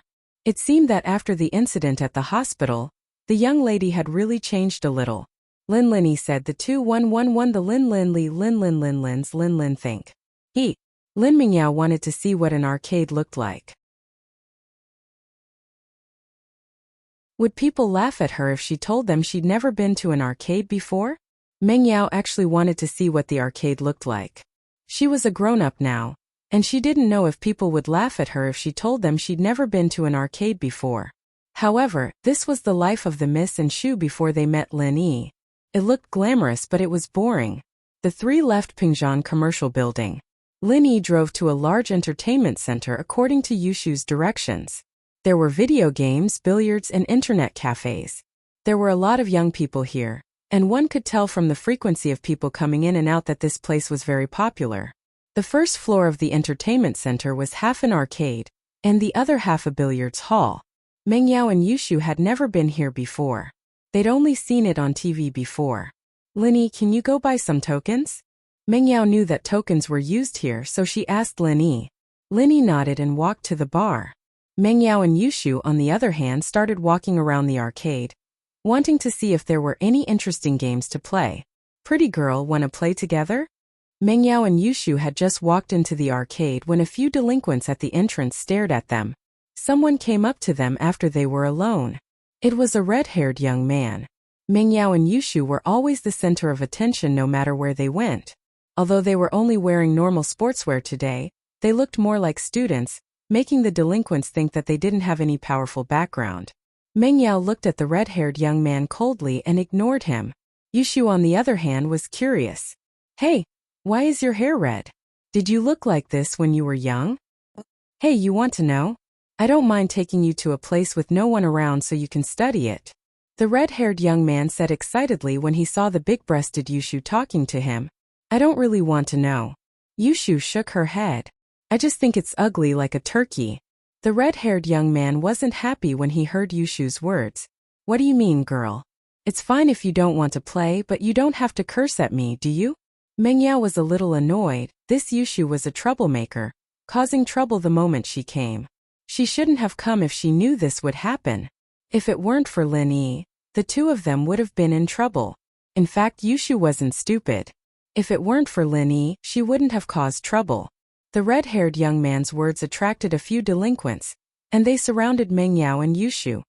What do you want? Meng Yao frowned. She didn't expect these people to be so reckless. Were there no security here? Meng Yao had never been to a place like this before, so naturally, she didn't know that there weren't any security here. There were only a few gangsters watching the place, but they wouldn't come out as long as there wasn't a huge commotion. She scolded, our red hair bro, what do you think we should do? A bald young man with a cigarette in his mouth pointed at Yushu. Fine, it's her fault. I'll apologize on her behalf, okay? Meng Yao didn't want to cause trouble. Okay. You think it's okay? How about this, let this girl play with our red hair bro for a while, and we'll forget about it. The baldy said. Don't cross the line. How could Meng Yao agree to this? Let you play with them.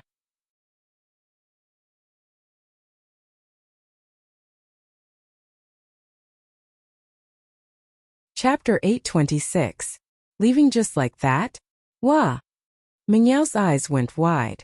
What was that supposed to mean? How could he just touch Shu like that? No! Meng Yao rejected Red Hair's suggestion. I don't want to use force, there's no point. Red Hair was getting angry at Meng Yao's lack of appreciation. I don't want to make a big deal out of this either. Meng Yao was referring to Lin Yi. If Lin Yi were to take care of this, these people would probably be lying on the ground. Fine, I'll give you another choice. One of you will race with me. If you win, we'll forget about this. But if you lose, you two have to stay with me tonight. Red Hair said as if he had Meng Yao in his grasp. He thought that Meng Yao was scared after hearing her words, so he made a request that was even more ridiculous. Everyone knew that he was the racing god here, and there were few who could beat him in this simulation game. Oh, and if you lose? Lin Yi suddenly appeared behind Red Hair and whispered into his ear, giving Red Hair a fright. His scalp was about to explode. He thought he'd seen a ghost. Red Hair turned around and saw Lin Yi. Kid, where did you come from? Are you trying to be nosy? I'm with them. Lin Yi said faintly. Answer me, what happens if you lose? How could I lose? The red-haired man seemed to have heard an extremely funny joke as he coldly laughed and said with disdain. Since it's a competition, we have to be fair. They'll stay with you tonight if they lose, but what if you lose? Lin Yi asked faintly, ignoring Red Hair's laughter. They'll stay with me if they lose, and I'll stay with them if I lose? Red Hair laughed lewdly. If that's the case, then there's no need to compete. Let's go. Lin Yi turned to Meng Yao and Yushu. This guy's retarded, he can't even understand simple logic. There's no point in winning against an idiot like him. Oh, I think so too. Yushu nodded in agreement. She wasn't afraid of red hair now that Lin Yi was here. Meng Yao also covered her mouth and laughed. Lin Yi's words were a little infuriating, but this red hair was indeed a little unreasonable. He was the one who came to talk to her first, and she didn't even do anything to provoke him. Kid, you mean you're leaving just like that? Who do you think you are? Red hair was a bit annoyed by Lin Yi's attitude. He was considered a famous person in this arcade, and there was someone who dared to not give him face. If that's the case, then don't leave. Don't look for trouble for yourself. Lin Yi ignored Red Fur. Lin Yi didn't care about this kind of person. Meng Yao and Yushu felt more confident now that Lin Yi was here. They left with Lin Yi, one on the left and one on the right. Shield bro, how many tokens did you buy? Is it enough to play with? Yushu seemed to have forgotten about red hair as she looked at the tokens in Lin Yi's hand excitedly. Motherfucker, leave them here. Red hair didn't want to cause trouble in the arcade.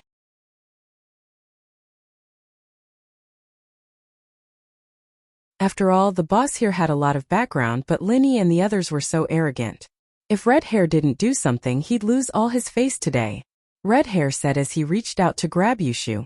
But before his hand could touch Yushu, he was grabbed tightly, unable to move. I said, don't look for trouble for yourself. Do you not understand? Lin Yi looked at Red Hair and asked coldly. Red Hair struggled to break free from Lin Yi's hand, but he realized that his wrist was clamped by an iron clamp. He couldn't move at all. He was terrified. Let me go, I'll fuck your mother. Crack. Lin Yi increased the strength in his hand. Although Lin Yi didn't know who his mother was, Red Hair's words still angered Lin Yi. If he used a little more strength, Red Hair's wrist would be crippled. Ouch! Red Hair cried out in pain. He felt that his wrist was about to explode from Lin Yi's grip. Let go of Red Hair, bro. Baldy saw that Red Hair's hand was grabbed by Lin Yi and panicked. While Lin Yi couldn't move his right hand, he threw a punch at Lin Yi's back, preparing to ambush Lin Yi. As long as Lin Yi felt pain, he'd probably let go of Red Hair's arm. Lin Yi, watch out. Meng Yao was shocked and quickly reminded Lin Yi. Baldy laughed coldly in his heart. Your warning was useless. Unless Lin Yi let go of Red Hair and turned around to block the attack, he would definitely be hit by Red Hair. However, Baldy's sneer didn't last long. His expression froze and with a crack he flew out. Lin Yi's leg kicked out at an unbelievable angle and strength. It was almost a 90-degree angle, and it sent Baldy flying, crashing into the wall of the arcade. Along with Baldy, the gangsters who wanted to ambush Lin Yi were hesitant. The angle of the kick was too unimaginable. Normal people could kick people from the back, but it had to be done at a certain distance and they couldn't use too much strength. It was impossible for Lin Yi to send someone flying with one kick. Red Hair wasn't an idiot.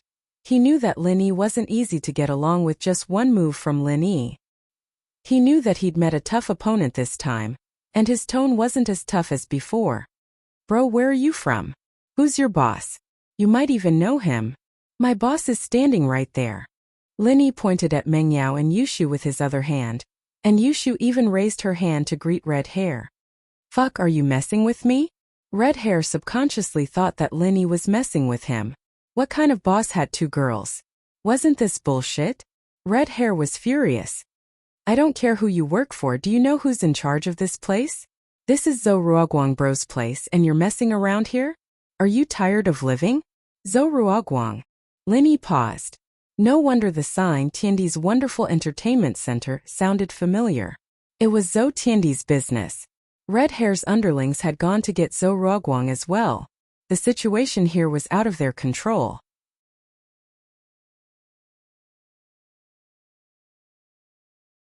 Lin Yi was no weak. Baldy was lying on the ground with a kick, and Red Hair was being held hostage as well. The underlings didn't dare act rashly, and could only go to Zhou Ruoguang for help.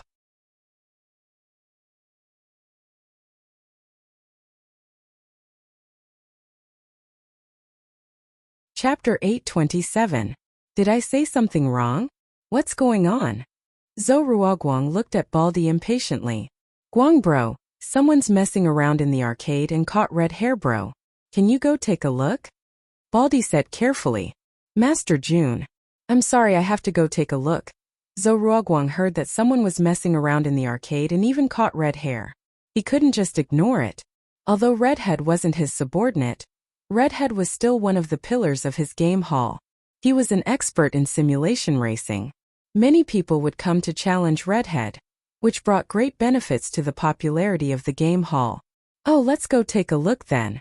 Next to Zhou Ruoguang, a very handsome young man put down the billiard cue in his hand and said, "It just so happens that playing billiards is quite boring. There is something that can add some fun." Zhou Ruoguang relaxed after seeing that Master Jun didn't show any dissatisfaction. Since Master Jun is interested, let's go take a look together. Master Jun's name was Zhening Jun. His father, Zhang Dazhou, was a famous entertainment tycoon in Donghai City. He owned a few entertainment cities, and the direction of Zhou Ruoguang's business was very similar. The two families were discussing a partnership. Tiandi couldn't expand his business in Songshan due to Xihua's suppression, and it was the same for Zhang Dazhou. He was doing quite well in Donghai, but there were just too many ruthless people in the city, and Dazhou's growth was restricted as well. The two hit it off right away, planning to set up a gambling boat between Donghai and Songshan. They'd be making huge profits from the illegal gambling business. Of course, the two of them started their business in entertainment cities and knew about casinos very well. They knew the profits, and the gambling ship was safer on the sea. It was easy to avoid detection, so making money shouldn't be a problem.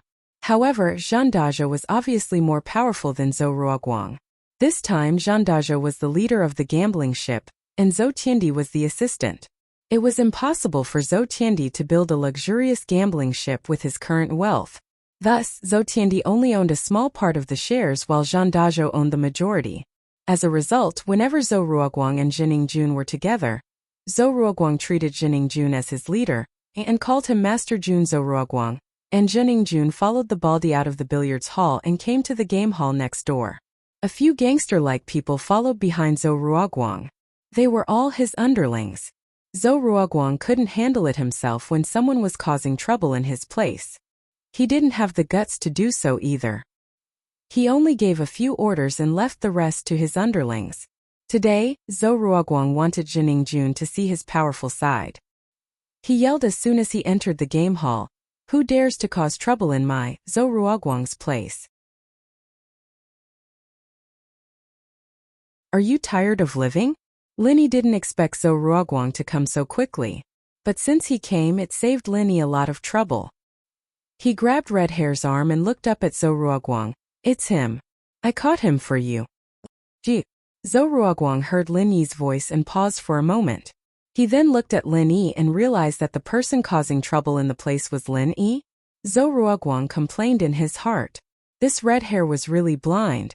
Of all the people he could have messed with, why did he have to mess with a god like Lin Yi?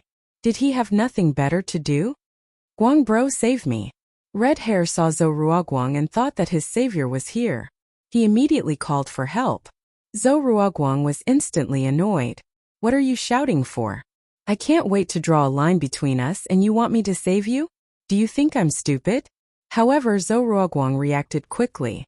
After hearing Lin Yi's words, he knew that Red Hair provoked Lin Yi. He walked down the stairs. "Red Hair, you don't look like a good person. How dare you cause trouble in my place? Go and beat him up until I can't recognize him." Which one of Zhou Ruoguang's men didn't know Red Hair? When they heard Zhou Ruoguang's order, they couldn't help but be stunned. Beat Red Hair? Guang bro said something wrong, right? Hence, they looked at Zhou Ruoguang in confusion. "Guang bro, did you say something wrong?" Baldy asked, puzzled. However, Zhou Ruoguang didn't bother with the bald man anymore. Instead, he said to his men, "What are you looking at? Do it. I've raised a bunch of useless people like you to drop the ball at a critical moment." "Are we beating Red Hair?" Zhou Ruoguang's men finally came back to their senses and asked weakly. "Nonsense, hurry up and do it." Zhou Ruoguang couldn't care less about Zhening Jun anymore. In his eyes, Lin Yi was much more important than Zhening Jun. If he didn't handle this god well, he would be in trouble. So Zhou Ruoguang ran over respectfully. "Hayashi Lin, you're here?" Zhou Ruoguang's words stunned everyone, especially Red Hair and Baldy. They looked at Zhou Ruoguang dumbfoundedly. He knew Lin Yi, and wasn't the way he addressed him a little too? Yushu almost burst into laughter when she heard how Zhou Ruoguang addressed Lin Yi. "Ha ha ha, Shield bro, how did you become a god?" I don't know. Linny shook his head and let go of Red Hair. Red Hair didn't dare to do anything to Linny anymore. His face was full of shock. No matter how stupid he was, he could tell that Zhou Ruoguang was very respectful towards Linny. He was afraid of getting beaten up, so he begged with a bitter face, "Guang bro, I'm sorry, I was wrong, I shouldn't have caused trouble. Drag him away." Zhou Ruoguang was afraid that Linny would be angry, and didn't have time to waste with Red Hair. He waved his hand and his men dragged Red Hair away. "Hayashi Lin, I'm really sorry. There are always some blind hooligans in this place. Please don't mind them." Zhou Ruoguang said carefully with a smile on his face to Lin Yi. "Oh, your family owns this place?" Lin Yi didn't mind. He wouldn't mind even if Zhou Ruoguang didn't come. At most he'd just knock Red Hair out. Yeah, I was playing pool when I heard that you, Hayashi Lin, were here, so I came over to see if there was anything I could do for you?" Zhou Ruoguang asked carefully. "Oh, there's nothing else for you to do, go play." Lin Yi waved his hand, signaling Zhou Ruoguang to leave. He didn't have much to say to Zhou Ruoguang, and Meng Yao and Yushu wouldn't have a good time with him around.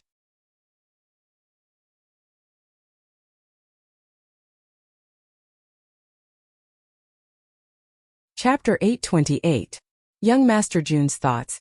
He didn't know Meng Yao and Yushu, and Zhou Ruoming didn't mention anything about it at home, so Zhou Ruoguang didn't know who they were and thought that they were Lin Yi's friends.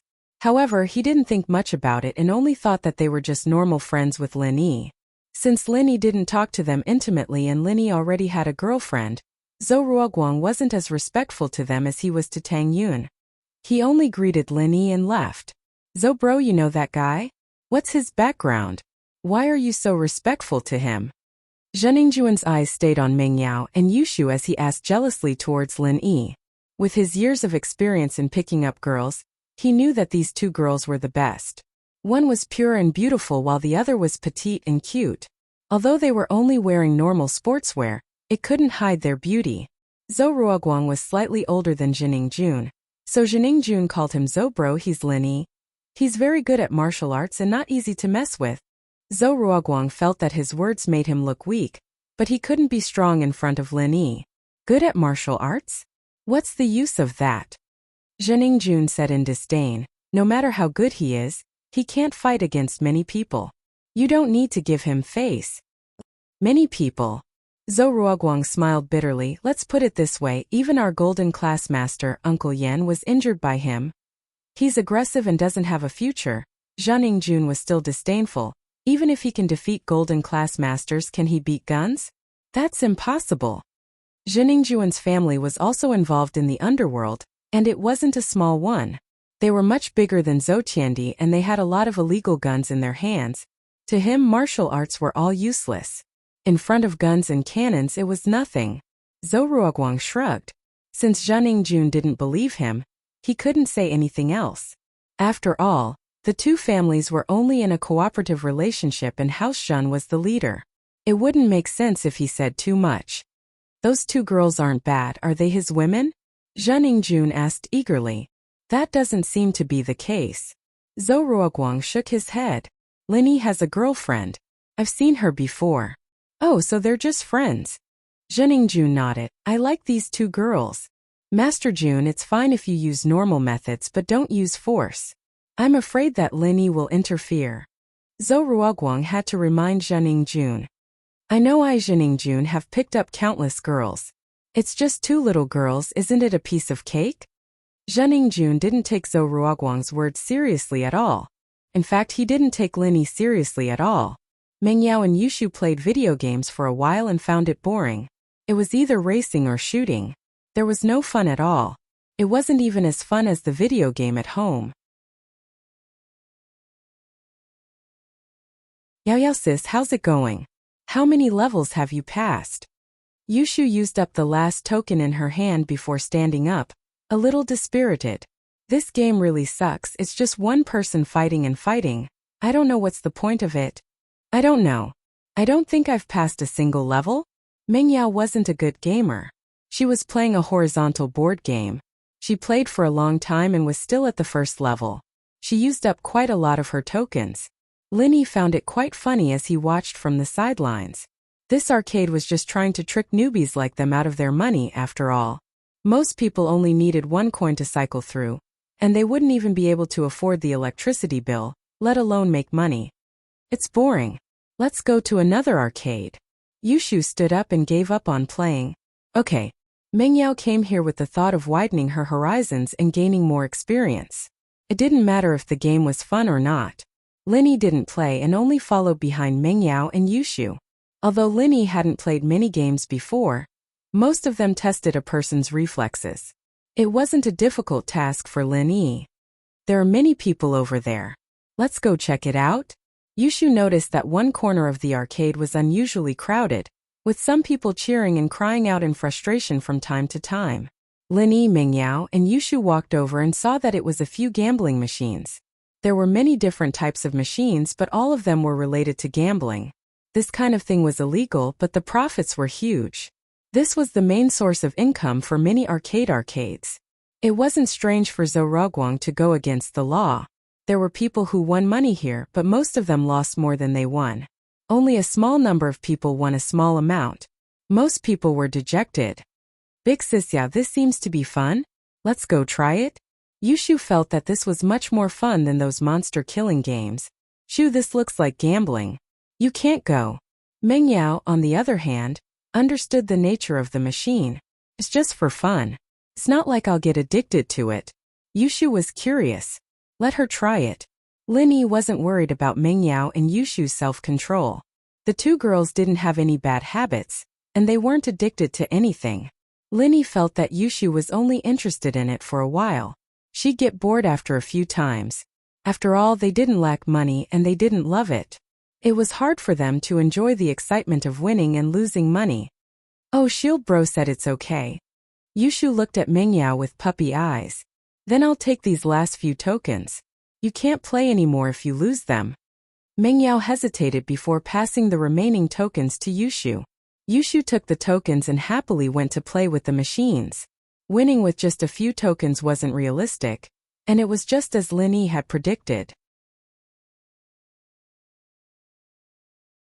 Yushu put in 4 or 5 tokens, but they were all like rocks in the ocean.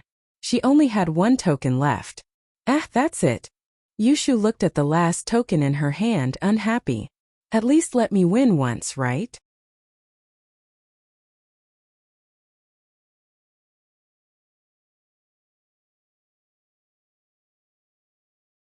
Chapter 829. To be tempted, alright Shu, this is the last token. Don't play this anymore. Mengyao had expected this result, so she didn't show any special expression on her face. Mengyao was born in a wealthy family, and she'd heard about her uncles going to Macau to gamble. Most of them lost money and came back disappointed. She'd learned from a young age that gambling was mostly a scam. Yushu put her last token into the machine unwillingly, but it didn't end well in the slightest. The machine swallowed the token once more. Yushu was very angry at the sight of the token being spat out by someone else's machine. She kicked the machine in front of her. Bang! The machine didn't budge at all, and Yushu's ankle was hurting from the pain. What kind of trash is this? It's a scam. I'm called the unbeatable Luck Shu. Why haven't I won even once? Alright Shu, I told you that these things are scams. You don't believe me. Mengyao smiled. You lose 9 out of 10 gambles. Don't touch these things anymore. Oh, Yushu agreed with Mengyao, but she wasn't satisfied. Shield Bro, help me beat it up. Huh. Linny looked at the machine with a weird expression on his face. He pointed at himself and then at the machine. This? Yeah. Yushu nodded. Ha. Yushu's words made Linny's heart skip a beat. He walked over and gave the machine a kick. The circuit inside the machine was very simple, and the machine itself was very light. Linny's kick made the machine bounce on the ground, and Linny's kick broke it as well. Tokens started falling out of the machine. Yushu's kick, on the other hand, couldn't compare to Linny's. This is the only way to win money with this kind of thing, Linny said as he pointed at the gambling machine that kept dropping game coins. This kind of thing was originally illegal, so Linny didn't have any psychological burden when he destroyed it. Oh, he finally spat out the coins. Shield Bro is the best. Yushu, on the other hand, didn't really care about the coins she'd lost earlier. She was just a little pissed off, as if she'd been tricked by a scammer. Now that Lin Yi had avenged her, she couldn't help but scream happily. Lin Yi's kick scared the nearby players silly. They had never heard of anyone daring to do this in the game hall. Wasn't this courting death? You're not taking the hooligans who watch over the place seriously? However, when these people saw that it was Lin Yi, they didn't say anything. These people also saw Zhou Ruoguang's attitude towards Lin Yi before, so they didn't care about Lin Yi at this moment. The manager of the game hall heard the loud noise and quickly ran over to see the scene, but he didn't disturb Lin Yi. Instead, he ran into the billiards hall opposite and found Zhou Ruoguang, telling Zhou Ruoguang what happened here. Zhou Ruoguang heard it, but he didn't think much of it. Instead, he said happily, "Okay, I got it. It's just a gambling machine."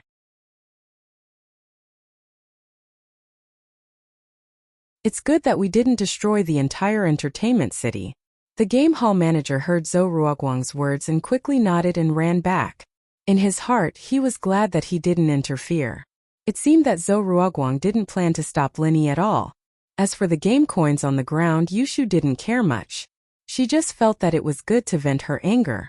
As for whether the game coins on the ground could be exchanged at the bar counter, it didn't matter. Besides, she was tired of the games here and didn't plan to continue playing. There was no use for the game coins. "Oh sis, let's go to the billiards hall opposite to play? What do you think?" Yushu gave up on the entertainment at the game hall because she really couldn't find anything interesting to play. "Billiards hall? Shu, you know how to play billiards?" Meng Yao asked curiously. "No, but I've seen it on TV. The players who play billiards are very cool. It should be fun, right?" Yushu just wanted to see it for herself. "Okay." Meng Yao nodded and didn't object. In the early days, the environment and the facilities in the billiards hall were very poor. The people who went there were mostly gangsters and gangsters. But as billiards became more popular, billiards slowly gained acceptance and became one of the entertainment methods of some successful people. Of course, the billiards hall in the entertainment city was still a mix of good and bad people. There were gangsters and rich young masters who came here to play. As for the successful people, they had their own clubs and didn't need to come to a public entertainment city like this. Lin Yi, Meng Yao and Yushu came to the billiards hall opposite to the game hall. Previously, when Lin Yi caused such a big commotion, Zhou Ruoguang didn't do anything to him. Instead, he was very respectful towards Lin Yi. This was also seen by the gangsters who came here to play.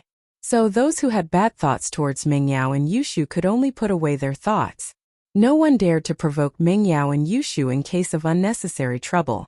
It wasn't worth it to be beaten up like red hair. However, there was one person who was an exception. He didn't put away his thoughts towards Meng Yao and Yushu. Instead, he was even more interested in them. This person was Zhening Jun. The more he looked at Meng Yao and Yushu, the more he felt that they were the best. This kind of quality was hard to come by. It was already hard to find one in a big school.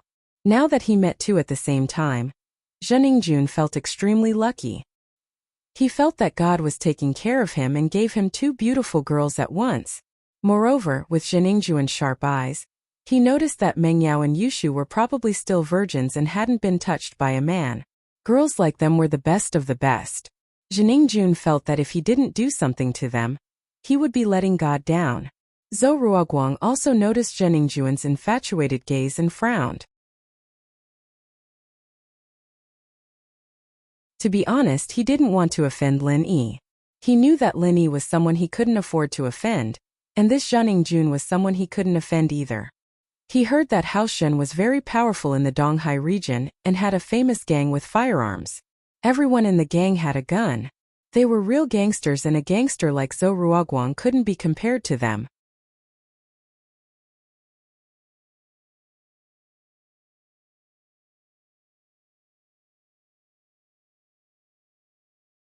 Chapter 830. Billiards, of course. Why? Are you still afraid of that Lin Yi? Zhening Jun said in disdain. Since you're not his girlfriend, what does it have to do with him? Plus, I already know I don't need to force it. We're in Songshan City. I'll give face to your Zhou bro. To be honest, Zhening Jun didn't put Lin Yi in his eyes at all. What Golden Division Master? Green Division Master? In the eyes of his father's firearm team, wasn't he just trash? Did he need to be so careful with someone who could be killed with one shot? Zhou Ruoguang couldn't do anything about Zhang Ningjuan's insistence. Luckily, as long as Zhang Ningjun didn't force it, Linny wouldn't blame him. Zhou Ruoguang could only protect himself. As for whether Zhang Ningjun could provoke Lin Yi, it was none of Zhou Ruoguang's business. They were just cooperating anyway. Lin Yi asked for a pool table, paid the money and sat quietly on the side, watching Yushu and Meng Yao play. Although it was their first time playing billiards, they had also watched some billiards games on TV so they could imitate the postures and so on. As for the rules, the two of them didn't know much. However, the two of them weren't professionals, so there was no need to play according to the rules. As long as the two of them each had a suit, then they would take turns to play. Whoever hit the ball of their suit into the hole first would be the winner. Zhang Ningjun looked at Meng Yao and Yushu who were playing pool and his heart itched. He thought of a way to strike up a conversation and walked over. Two beauties, do you need a pool coach? Zhang Ningjun tried his best to make his smile look more sincere. He could tell from the sidelines that both Meng Yao and Yushu were noobs at billiards. It was their first time playing the game after all. That was why he'd come up with this method. Meng Yao looked up at Zhang Ningjun indifferently. She was curious. Didn't he see what happened to the red hair? How dare you come over to strike up a conversation? Yushu, on the other hand, didn't think too much about it. She was having fun and scored a few balls by luck. She was displeased when Zhang Ningjun interrupted her. She frowned and waved her hand. I'm good. I don't need you to teach me. Zhang Ningjun didn't give up and continued to introduce himself. I'm Zhang Ningjun, the vice president of Donghai City's Billiards Association. I've won many awards in the billiards competitions in the province. Oh. Yushu froze and looked at Zhang Ningjun before turning to Meng Yao. Oh sis, what did he say? He said that he's really handsome. Meng Yao was a little speechless. How could someone with such a big face say that he was handsome the first time they met? Did this guy have any shame? Handsome? He doesn't look that handsome. He's not even as handsome as Shield Bro. Yushu looked at Zhang Ningjun carefully and waved her hand impatiently. Hey, move away. Don't get in my way. Zhang Ningjun was enraged. How dare these two girls ignore him? In the billiard scene in the province, how many people didn't know of Zhang Ningjun's name? However, he suddenly remembered that it was their first time playing billiards, so it was normal that they didn't know his name. He suppressed his anger and continued, My name is Zhang Ningjun. Not because I'm really handsome. Oh, I see. At least you know your place. But if that's the case, why don't you change your name to Zhang Nanan? Yushu asked curiously. Ahem. Let's not talk about that, let's talk about billiards first. Zhang Ningjun was unhappy. Even if I'm not really handsome, I'm not really ugly. With my looks, I'm one of the most handsome guys out there, right? He didn't want to talk about this topic anymore and changed the topic back to billiards. Billiards shouldn't be played like this, it should be played like this. Aya, you're so annoying. Yushu was annoyed that Zhang Ningjun was making a fuss beside her. I'm the queen of billiards, do I need you to teach me? Stop being a nuisance. You're not good enough to teach me? How am I good enough? Zhang Ningjun was angered by Yushu's words. He wasn't stupid. Since Zhou Ruoguang said that Lin Yi was good, he wouldn't provoke Lin Yi openly. After all, he was alone and wasn't a match for Lin Yi. So he maintained a normal attitude when hitting on girls. He didn't want to force himself like red hair. I'm the vice president of Donghai City's Billiards Association. Oh, there are many vice presidents who lost to me. Yushu really felt that Zhang Ningjun was a little annoying. She knew what he was thinking, but he was gentle in his approach, so Yushu couldn't do anything to him. What? Zhang Ningjun was infuriated by Yushu. He thought that he was very good at billiards. Although he came here to pick up girls, how could he be willing to accept someone insulting his best skill? In Donghai City's Billiards Association, he was the center of attention. Now that he was here, a beginner dared to talk to him like that. It was a huge insult. Fine, do you dare to compete with me? Zhang Ningjun suppressed his anger and asked Yushu. Why should I compete with you? Yushu asked back. You. Zhang Ningjun was speechless. Yushu's question was hard for him to answer. That's right, why did Yushu want to compete with him? Alright, don't interrupt me. Yushu didn't bother with Zhang Ningjun anymore. She waved her hand and continued to play with Meng Yao. Lin Yi saw all of this, but Lin Yi didn't intervene.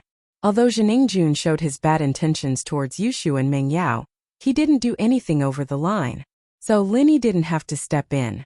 Meng Yao and Yushu could deal with this kind of situation by themselves. If Lin Yi had to handle everything himself, even something as simple as this, then Meng Yao and Yushu would really be like flowers in a greenhouse, and it wouldn't be good for their growth at all.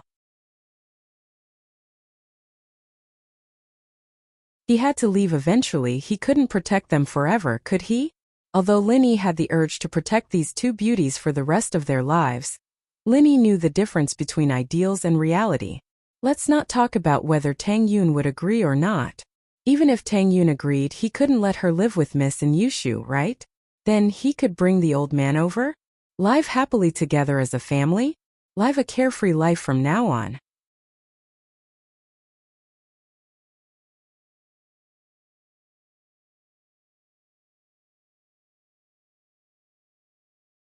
Chapter 831. The billiards ball. However, Yushu and Meng Yao's way of dealing with the problem wasn't right.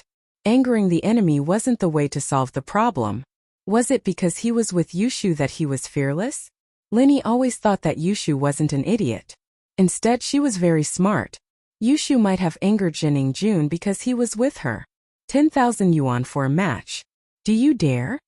Jiningjun was enraged that his proudest skill was ignored. But we didn't bring that much money. We can't compete with you. Yushu said regretfully. I don't need your money. If you lose, you just have to admit that I'm good at billiards and learn from me. Jiningjun wasn't stupid.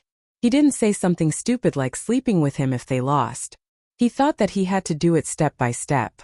Oh, Yushu thought about it and felt that it was a good deal. She turned to Meng Yao. Sis, are we going to compete with him? Compete with what? Are you confident that you can win? Meng Yao wasn't confident that she could win against Jiningjun. Jiningjun said that he was good at billiards and he probably wasn't bragging. So Meng Yao didn't plan to compete with him at all. I don't know. Yushu thought about it and agreed. The two of them might not be able to beat Jiningjun alone. However, they already boasted before, and if they didn't compete now, they might be afraid of Jiningjun. She raised her head and looked at Lin Yi. Shield bro, will we win? Probably. Lin Yi shrugged. Alright, we'll compete with you. But Yao sis and I will compete with you. If we win, you have to give us 10,000 yuan each. Yushu heard Lin Yi's words and thought that Lin Yi was completely confident. She nodded and accepted Jiningjun's challenge. Lin Yi smiled bitterly. He hadn't even finished his sentence. He wanted to say, maybe, maybe not. But Yushu interrupted him. Sure, no problem. To Jiningjun, money wasn't a problem. How do you want to compete? Snooker? What's snooker? Yushu didn't understand. It's just a way to play billiards. Jiningjun sneered in his heart. You don't even know what snooker is and you dare to compete with me? Wasn't that courting death? Oh, you want to compete with me? Naturally, you want to see how I play. Yushu, on the other hand, didn't seem to mind. Our way of playing is that we each have a different suit, and whoever loses their ball first wins. Is that so? Jiningjun thought.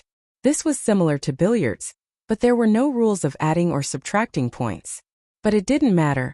He could easily win against these two girls this way. Sure, we'll play the way you want us to play. As the saying goes, an expert will know once he makes his move. Although Meng Yao and Yushu didn't like Jiningjun, he had good skills. As soon as the game started, Jiningjun scored all the balls in his suit without any suspense. Meng Yao and Yushu only scored one ball, and it was by luck. How is it? Jiningjun didn't think that he would win so easily. These two were obviously rookies. They didn't have any skills at all and were just playing randomly. It's always best of three, you only won one, what's there to be proud of? Yushu was dumbfounded. Didn't Shield Bro say that she could win? How did she lose? He couldn't help but turn to Lin Yi anxiously.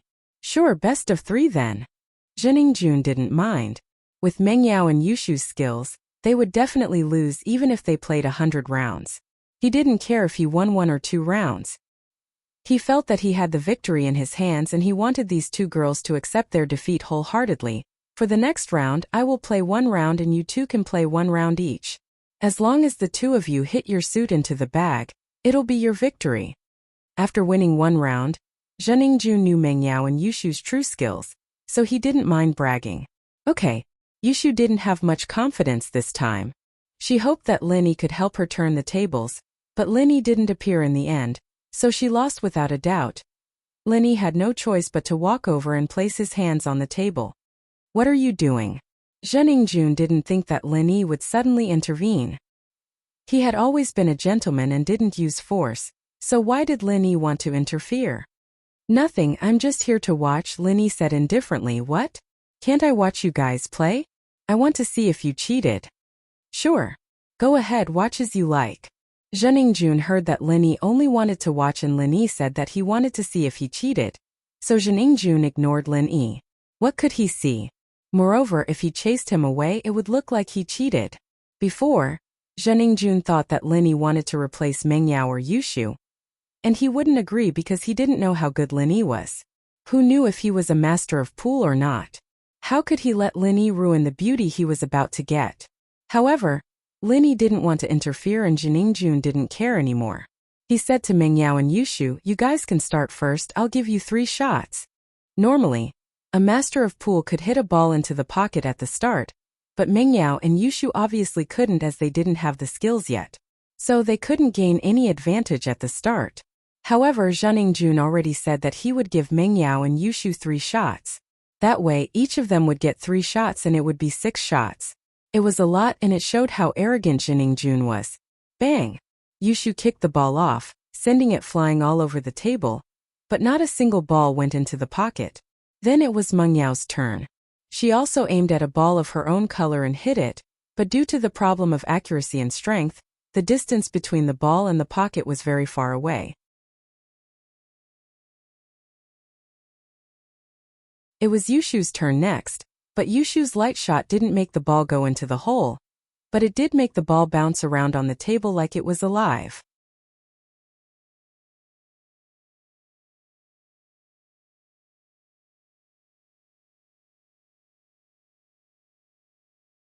Chapter 832.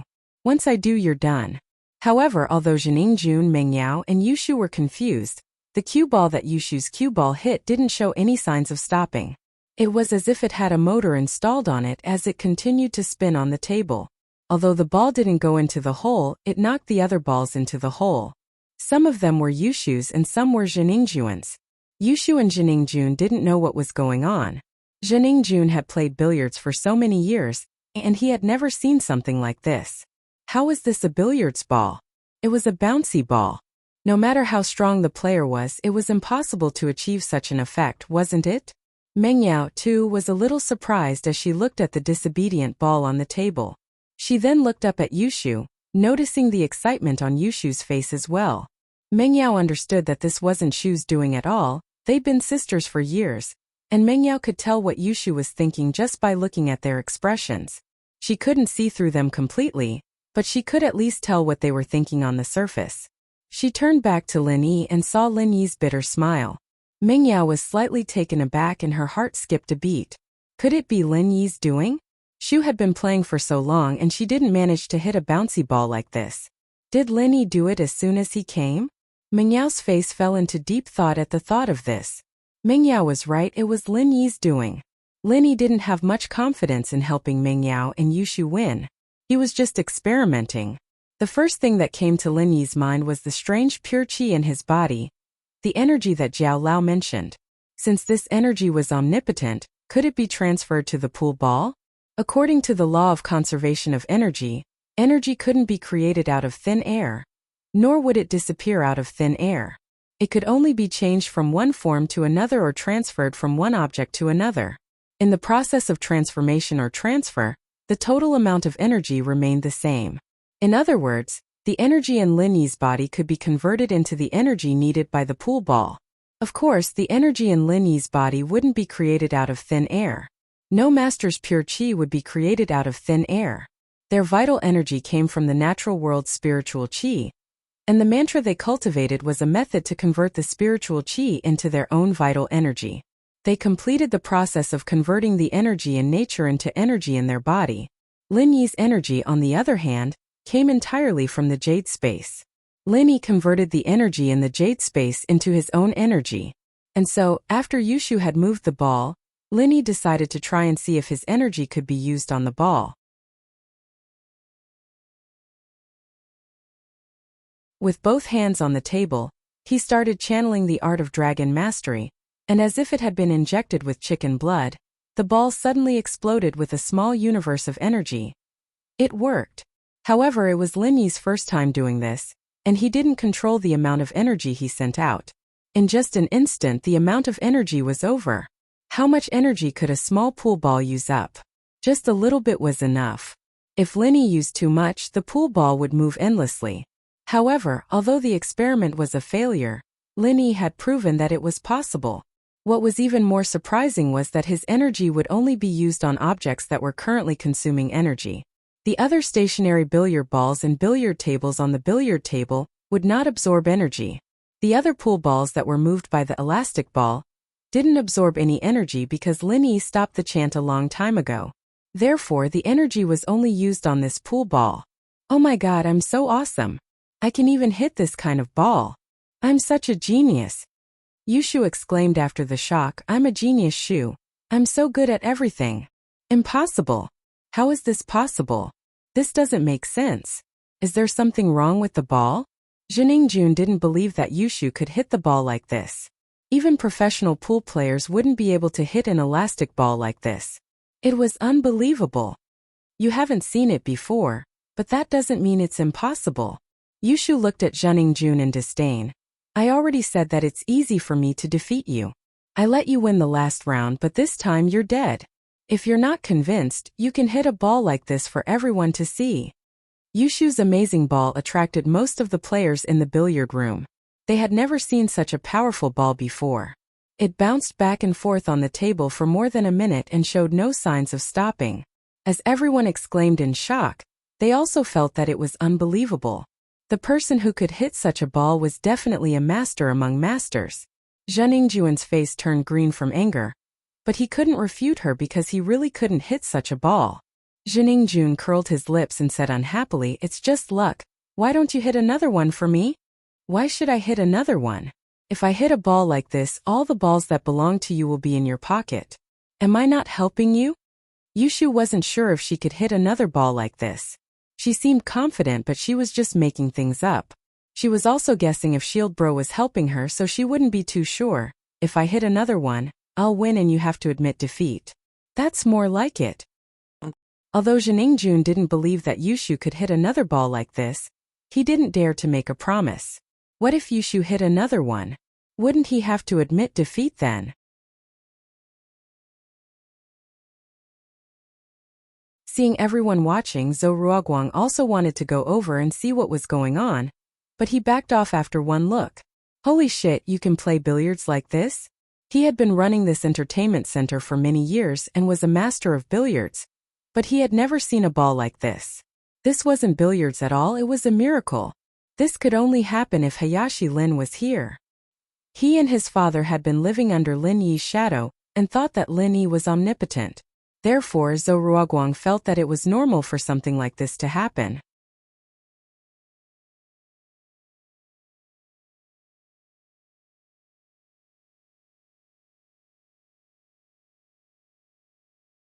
Chapter 833. She hit the ball away as a result. Yushu was very excited, she had the upper hand now. After Yushu was done, it was Meng Yao's turn. Lin Yi controlled the amount of energy he used, and other than using a little more strength, there was nothing wrong with Meng Yao's shot. Lin Yi breathed a sigh of relief. It was easier to use the energy. It was Yushu's turn again, but the previous situation didn't happen again. It was still an ordinary shot, which made Jiningjun heave a sigh of relief. It seemed like Yushu hit it out of sheer luck. Otherwise, she would probably hit it again. It was finally Jiningjun's turn. Jiningjun was delighted. Judging from the situation on the table, he would definitely win in one shot. With his skills, this was a piece of cake. Jiningjun calmly found his first target. He bent down and pushed the cue out elegantly. The moment Jiningjun's cue hit the cue ball, Lin Yi transferred his energy over. In the end, Jiningjun's cue ball flew out from the table like a rocket. He hit a beautiful jump ball.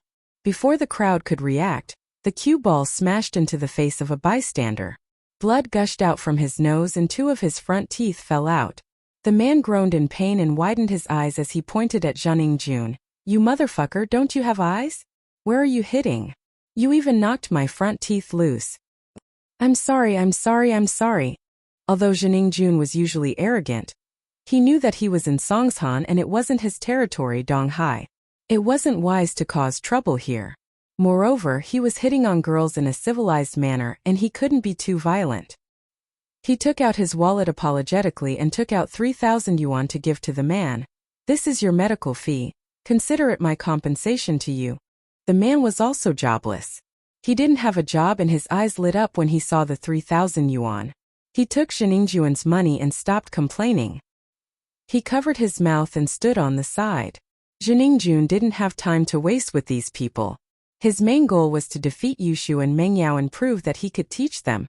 So he spent the money to avoid trouble. How unlucky, Jun thought to himself. He was too impatient and accidentally used too much strength, resulting in a jump ball.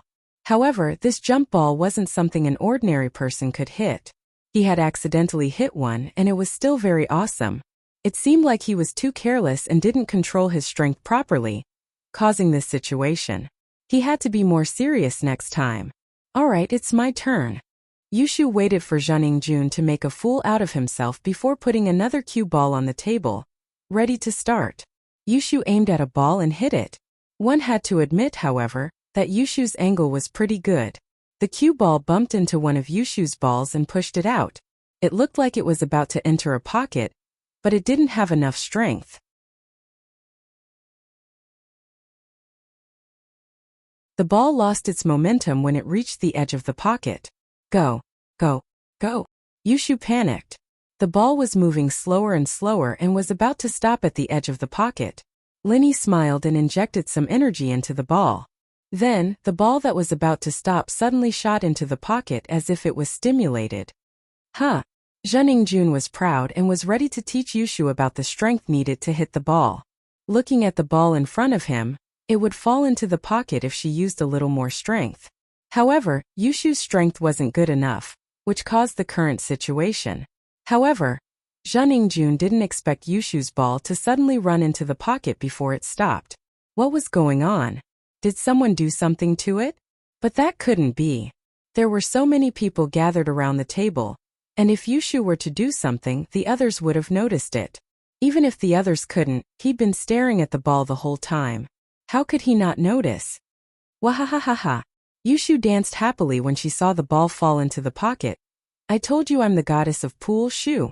Look, it's a waste of strength if I use more or less strength if I use less. It's perfect now, no more, no less. Meng Yao felt that something was wrong. Jun was a master of pool. How could he suddenly hit such an unimaginable ball? He even beat up the spectators who were watching from the side. Yushu's ball was about to stop, but it suddenly moved again and ran into the pocket. Meng Yao couldn't help but suspect that it was Lin Yi's doing. Although she didn't know how Lin Yi did it, she knew how amazing Lin Yi was. Your ball is actually quite dangerous. Jun could only say this. It was a little dangerous. You should use more strength next time. More strength? Like you hitting someone's face? Yushu glanced at Jun and asked back. Jun's face turned red as Yushu mocked him. He gritted his teeth, humped and didn't say anything else. It was Meng Yao's turn, and she did it casually. It was her first time playing pool after all, and she didn't have any skills at all. She knew that Lin Yi was helping her, so she knew that he'd make a move at the right time. Meng Yao's ball, on the other hand, had no chance of going into the hole, but it did bump into another ball in the middle of its motion, and this ball happened to be of the same color as Meng Yao's. Judging from the trajectory of the ball, Lin Yi believed that it could go into the hole, and so he injected some energy into the first ball after it stopped. The second ball was about the same as Yushu's, and it was about to run out of energy, but it kept moving until it went into the pocket.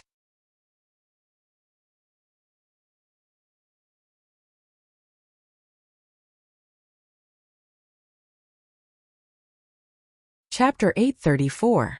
Chapter 834. Geniushu. The billiards room was opened by Zhou Ruoguang, and Meng Yao and Yushu were just guests. It was impossible for the table to be the problem. Cold sweat appeared on Zheningjuan's face as he thought about this. He was a superstitious person, and when he saw such an unbelievable scene, he subconsciously thought that there was something unclean behind this. Was there something unclean that was causing trouble? Meng Yao was a little doubtful as well. She couldn't quite believe that she'd hit the ball herself. She turned her eyes from the table to Lin Yi's face, trying to figure out what was going on, but Lin Yi was still as calm and unruffled as ever. Both his hands were on the table, as if he hadn't done anything at all. However, although Lin Yi didn't seem suspicious on the surface, Meng Yao knew that Lin Yi was actually very suspicious. Yay! Yao sis is amazing too. You're on par with me, genius Shu. Yushu shouted excitedly. Zheningjuan's face darkened. He didn't believe it. As the vice president of Donghai City's Billiards Association, how could he lose to two beginners? Seeing that there were only 3 balls left on Meng Yao's side, Zheningjun couldn't help but panic. He couldn't let Meng Yao and Yushu score again. Luckily, they set a rule that each person played 1 shot and there was no such thing as consecutive shots. No matter if they scored or not, they wouldn't hit consecutively. It was Zheningjuan's turn. This time he didn't dare to be careless. He didn't think much of it before and hit a jump ball. He remembered that he didn't use much strength. Could it be that he was absent-minded? This time, Zheningjun carefully used his normal strength to hit the cue ball. However, the cue ball flew out again with a whoosh. It turned into a jump ball and smashed towards the person on the opposite side. Bang! This time it didn't hit anyone's face but a muscular man's chest. The muscular man yelped in pain and clutched his chest. He pointed at Zheningjun furiously. You little bastard, do you even know how to play basketball? Did you do it on purpose? You hit someone else and now you want to hit me? Do you have eyes? Zheningjun was dumbfounded. When did he become so strong? It was just a normal shot. How did it become a jump ball? Fly out and hit someone else again? But he really didn't use much strength. Zheningjun didn't know what happened. He felt like he didn't use much strength. What happened? What? You dare to do it, but you don't dare to admit it? You're not going to say anything? The muscular man said. Zheningjun glanced at the muscular man and thought, if you're like this, I'll find someone to kill you in Donghai City. How dare you act so arrogantly in front of me? But this was Songshan, and he didn't want to cause trouble. He frowned and cursed his bad luck.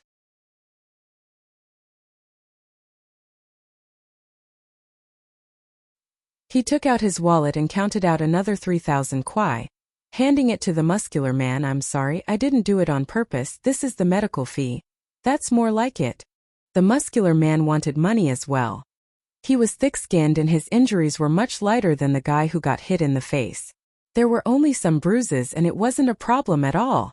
But he saw that Zheningjun already spent money to get out of trouble. How could he let go of this chance to extort money from him? Okay, it's my turn again. Yushu excitedly took another cue ball and placed it on the table. You're really good. You can hit such a difficult ball twice in a row. Amazing. It's all right. Zheningjun said unhappily. You can't even hit it when I asked you to. I won't even if I can. If I hit someone else I have to pay for it. Yushu pouted and looked at Zheningjun in disdain. If you can hit it, I'll pay for it if you hurt someone else. Zheningjun didn't believe that Yushu could hit a jump ball. That was simply impossible. Really? If I hit someone, you'll pay? Yushu asked. Yes, it's a jump ball. It's impossible to hit it without years of billiards experience. In order to save his face, Zheningjun could only say that his mistake was a professional skill. Okay, since it's a jump ball, I can't hit anything else.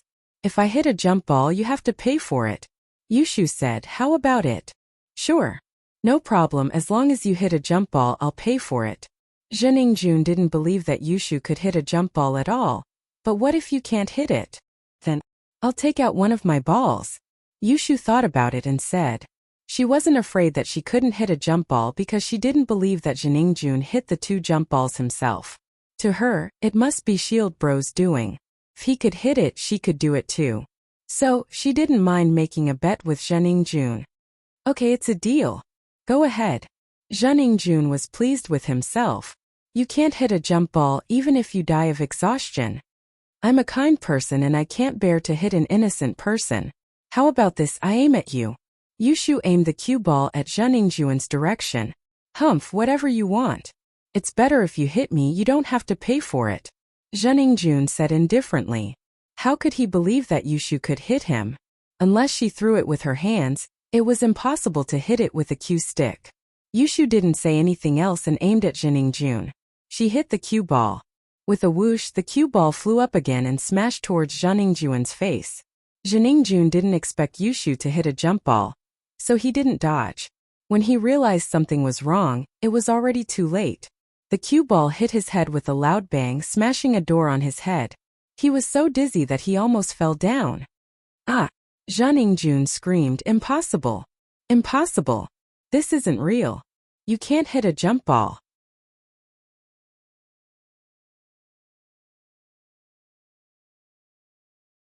All the onlookers burst into laughter. Zheng Ningjun was too dumb, wasn't he? If you can hit it, why can't others do it? What's wrong with you? You finally tasted the consequences of your arrogance? A big bump appeared on his head. This person really deserved it.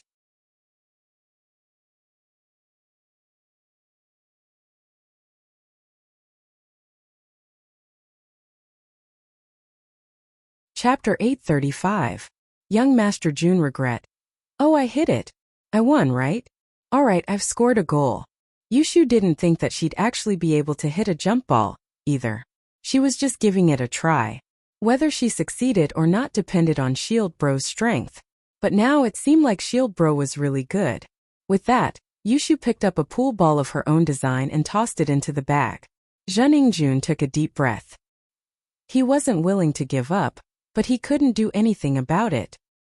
He had boasted before, but he couldn't say that he was unlucky and Yushu won the game. Okay, it's my turn now. Zheng Ningjun took a deep breath. This time he couldn't make any mistakes, otherwise he would really lose this game. Yushu only had 2 balls left in her suit. If it was any other time, Zheng Ningjun wouldn't take it seriously. They were just beginners and he could win no matter what. But it was different now. The game was a little strange. Previously he had hit 2 jump balls. Logically speaking, he did not use much strength. Could it be that the cue ball was too light? Zheng Ningjun couldn't figure it out, but since he couldn't figure it out, he decided to use less strength this time. Zheng Ningjun aimed at a ball of his color and hit the cue ball. Linny also felt that Zheng Ningjun used less strength, so Linny used less energy.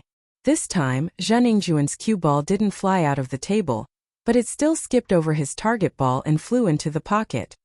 Huh! Zheng Ningjun was speechless. This time he purposely used less strength, but he still hit a jump ball. But this time he didn't hurt anyone and hit his cue ball into the pocket. At least he didn't need to lose money and get scolded.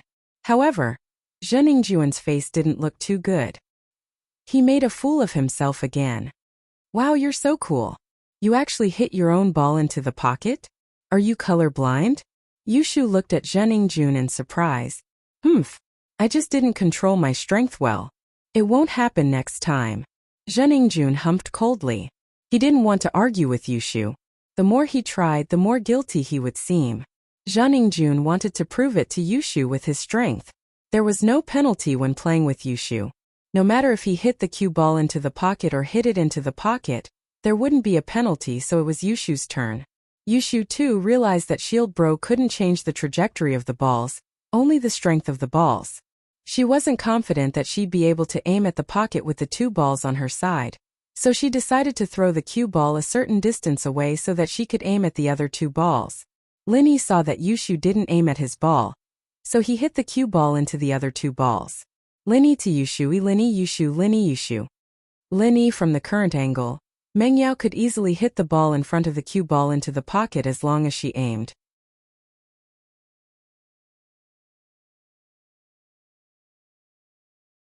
Mengyao already guessed that Linny was helping her, and it seemed like Shu knew it too.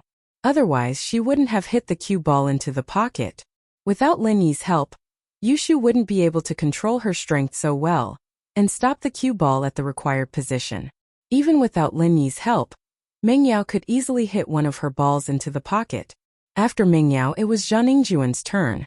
Zheng Ningjun was a little nervous. His opponent only had 1 ball left, but he still had a few balls on his side. This time Zheng Ningjun didn't dare to use too much strength. After he aimed at his ball, he used a smaller amount of strength to hit the cue ball out. However, it was still a jump ball this time. Jun was going crazy. How was this possible? Why was every ball he hit a jump ball? The cue ball jumped up and with a bang, it hit the ball that Jun was aiming at. The ball spun a few times before stopping. This time Jun did hit the ball he was aiming at, but because of the wrong direction, the ball didn't hit the pocket at all. What the fuck, this is weird. Jun cursed. He couldn't believe it. Did his strength suddenly increase by leaps and bounds? He didn't have much strength, but why did he hit the ball with so much strength? What was going on? Mengyao and Yushu only had one ball left. Yushu used her old strategy and hit the cue ball to a position that was convenient for Mengyao to aim at, and let Mengyao hit it. This time Mengyao used less strength because she was nervous. However, with Lin Yi's energy replenishment, the last ball fell into the pocket smoothly. Mengyao obviously felt that she didn't use enough strength, but the ball seemed to have enough strength and ran into the pocket on its own. Mengyao thought that it was Lin Yi's trick again. Oh, you won, right? See, you call yourself a professional player and you want to teach us how to play? Look at yourself. Yushu looked at Jun proudly. You think you're so great just because you can hit a few jump balls? Not only can I hit jump balls, I can also hit bouncy balls. Isn't there another round? We won once each, it's just a tie now. How could Jun admit defeat? He felt that he didn't perform well in the second round and it wasn't Yushu's skill at all. Fine, let's have another round then. I'll make you admit defeat. With Lin Yi's help, Yushu wasn't afraid of losing at all. Are you going to let us have 3 balls again? No, I underestimated you before. I can't let you have 3 balls again. Jun didn't dare to let Yushu have 3 balls again. Yushu looked like a beginner, but her luck was surprisingly good. He was afraid that Yushu would score a few more goals by accident. Not only can you not give the ball away, but you can only play one of you, not both of you, Lin Yi said.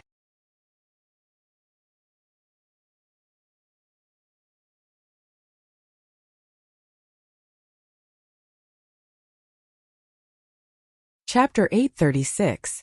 A small universe explosion. You want to go back on your word? Yushu looked at Jun and asked.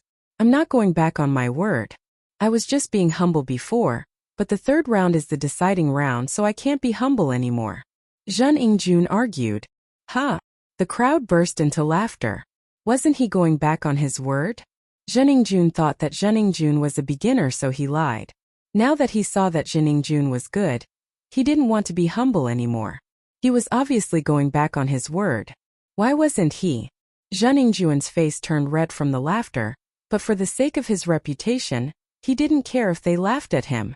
Otherwise, as the vice president of Donghai City's Billiards Association, he would be humiliated to death if he was defeated by 2 unknown beginners. If the news got out, he would be laughed at by everyone he knew. So, it was only a small humiliation today, but it was better than a big one. Mengyao and Yushu were also a little angry. This person obviously saw through their plan and it was impossible for one person to move the cue ball and one person to play. Oh, since you changed the rules, I'll change it too. Otherwise it won't be fair. Yushu rolled her eyes and thought of a good idea. What rules do you want to change? Jun asked. This time we don't care about the suit. Whoever hits more balls into the pocket wins. What do you think? Yushu said. Sure, are you sure you agree with what I said before? Jun froze. What's the point of Yushu's change? Even if he didn't allow Yushu to move the cue ball, and Mengyao continued to play with no suit, it would only make it easier for them to find the target. It didn't matter, right? However, Jun thought that Yushu's suggestion was the next best thing. They didn't need to move the cue ball to find their suit. They could just play directly. But did she really think that they could get the ball into the pocket? Agreed. Who's going first? Yushu nodded in agreement. I'll go first. I've let you guys win 2 rounds, it's time for me to start. Jun stood up and got ready to start.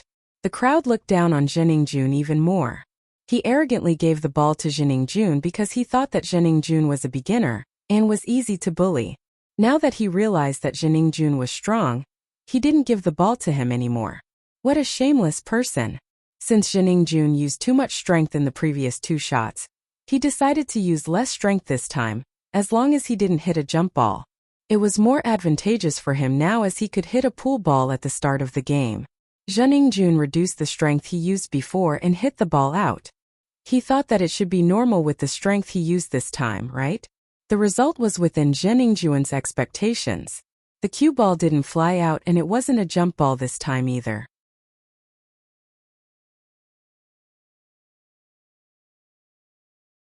However, the cue ball only moved a small distance forward before it stopped.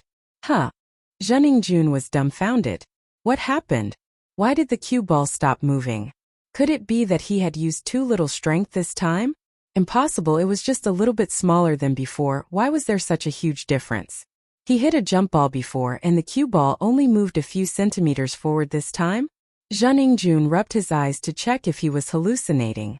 However, he wasn't. Linny didn't help him this time and didn't give him extra energy. He only used his original strength. With his strength he could only hit the cue ball this far. Ha ha ha ha ha. Yushu burst into laughter. She pointed at the cue ball and laughed until her stomach hurt. I let you go first. Why are you acting like I didn't even hit it? I just missed. Jun's face turned red, but he didn't know what happened. Missed? Yushu obviously didn't believe Jun's explanation, but she didn't say anything. She stood beside the billiard table and said to Jun, okay, I'm going to finish it in one shot. Finish it in one shot? Jun froze. How was that possible? He quickly asked, isn't there a rule for consecutive shots? I didn't say that I'm going to finish it in one shot. If I hit an elastic ball, wouldn't I finish it in one shot? Yushu looked at Jun as if she was looking at an idiot. Jun was dumbfounded. He finally understood what Yushu meant when she said there was no difference in colors. She wanted to hit another elastic ball. Since the elastic ball was too unbelievable, Jun never thought that Yushu would be able to do it again. When Yushu said that she wanted to change the rules, he didn't think about it. Now he finally understood what Yushu wanted to do. However, could she really hit another elastic ball? Jun didn't believe it. After all, the elastic ball was beyond the scope of billiard knowledge. It was possible for Yushu to hit a jump ball, but even a world-class professional billiard player might not be able to hit an elastic ball. You can hit another elastic ball? Jun asked in disbelief. I don't know if I can or not, but I guess I can try? Yushu blinked her eyes and raised her hands. Shield bro, please give me strength. Mengyao couldn't hold back her laughter, and Linny was speechless as well. Fortunately for them, they didn't know what Yushu was talking about. They thought that she was chanting some sort of encouragement, since they all knew that some athletes would yell out some sort of incomprehensible chant before they made a move. Weightlifters, for example, would yell out some sort of encouragement right before they lifted the barbell. Yushu hit the cue ball, but the cue ball was nothing out of the ordinary, stopping after hitting a random billiard ball.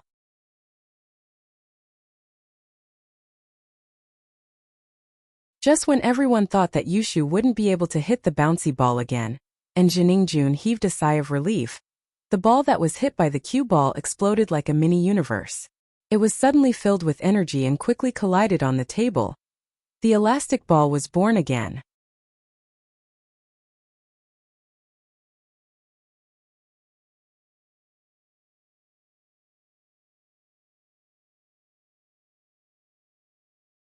Chapter 837. Can only admit defeat. The situation on the table was that not only was the ball hit by Yushu a bouncy ball, but all the balls that were hit by the bouncy ball turned into bouncy balls as well. They bounced back and forth on the table until they fell into the pocket. This was also why Linny was afraid that there was only one bouncy ball. What if he accidentally fell into the pocket? Therefore, he kept injecting energy into the table, so that all the moving balls could continue to move until they fell into the pocket and were forced to stop. For a moment, all the billiard balls on the billiard table fell into a state of frenzy. It was like a pinball game in a video game. Everyone present was taken aback. Impossible. This is impossible. This doesn't make sense. It doesn't follow the law of conservation of energy. Although Jun was arrogant, he wasn't an idiot. On the contrary, he knew a lot of things and wasn't an idiot young master. The situation in front of him was too unbelievable and he couldn't help but roar, "Everyone look, is this possible? Do you think this makes sense?" However, after Jun finished his words, The audience looked at him as if he was an idiot. What did he mean by possible? It happened right in front of your eyes and you're still asking if it's possible? Are you lying with your eyes open? How is it possible? Seeing is believing, are you blind? The hoodlum who got his teeth smashed said unhappily. He got the same compensation as the hoodlum who got his chest smashed. He was unhappy, so he purposely made things difficult for Jining-jun. That's right, there are all kinds of strange things in the world. Just because you haven't seen it doesn't mean it's impossible. He can hit a bouncy ball. Are you convinced? Another person chimed in. Isn't that right? Just because you can't doesn't mean others can't. What a frog at the bottom of a well. Someone spoke up and more people chimed in. You! Jining-jun almost fainted from anger. Wah? I'm so mad. What do you know? You're all illiterate, these balls don't exist. Don't exist? Being called illiterate, the audience was immediately unhappy. I think you're already having mental hallucinations, right? The truth is right in front of your eyes, but you insist that it doesn't exist. Sigh, you've become a fool at such a young age. What a pity. Jining-jun watched as the balls on the table decreased, but there was nothing he could do. Although he didn't know what was going on, he couldn't find any loopholes. After all, no one touched the balls on the table. Even if someone did, Jining-jun didn't think that this person could control every ball and make them move continuously. Who? Jining-jun let out a long breath. He knew that he would be embarrassing himself if he stayed in the billiards hall any longer. He would definitely lose this round and there was no chance for him to make a comeback.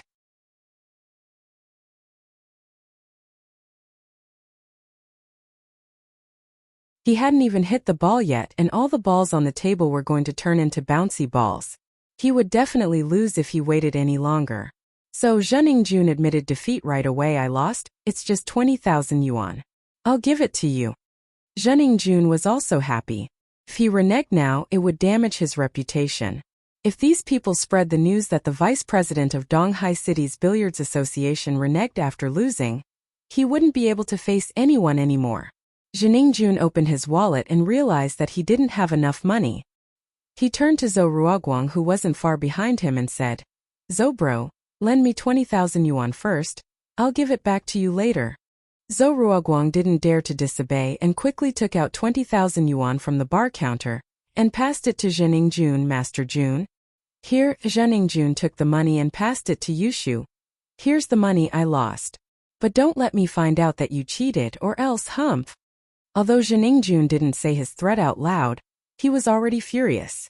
He didn't plan to let Meng Yao and Yushu go so easily, but he couldn't say it out loud in public, so he had to do it secretly. After giving the money, Jining-jun didn't have the face to stay in the billiards hall any longer. Seeing everyone's mocking expression, Jining-jun was enraged. He quickly walked to the counter and took out a bottle of drink from the fridge. He opened it and gulped it down, calming his anger down a little. He didn't pay after he finished the drink and left the entertainment center through the side door of the billiards hall. He felt wronged and wanted to go out for some fresh air. He would feel uncomfortable if he stayed any longer. Since he lost face, he didn't ask Zhou Ruoguang to accompany him and left the billiards hall alone. Yushu didn't really care about the 20,000 kwai. She wouldn't have ignored the coins that were spat out by the arcade if she cared about the money. She only cared about the excitement of winning the tournament. I didn't think that Genius Shu could be so good at everything. Yushu stuffed the 20,000 yuan into Lin Yi's hands. I'm done. I'm done. It's boring, it's nothing to me. I'm hungry, let's go home and eat. Lin Yi took the money and followed Yushu and missed to the side door of the billiards hall. If they left from the side door, they could leave the entertainment center directly and didn't have to go through the arcade again. Genius Shu? Isn't it all because of Lin Yi? Meng Yao didn't know how Lin Yi did it, but she knew that it had to be Lin Yi's doing. There was no doubt about it. Oh, I know. Shield Bro is by my side and after he gave me strength, I'm Genius Shu. Yushu said nonchalantly. Meng Yao was speechless. Why did she feel that Yushu was even more arrogant than Jining-jun? Was she really Genius Shu?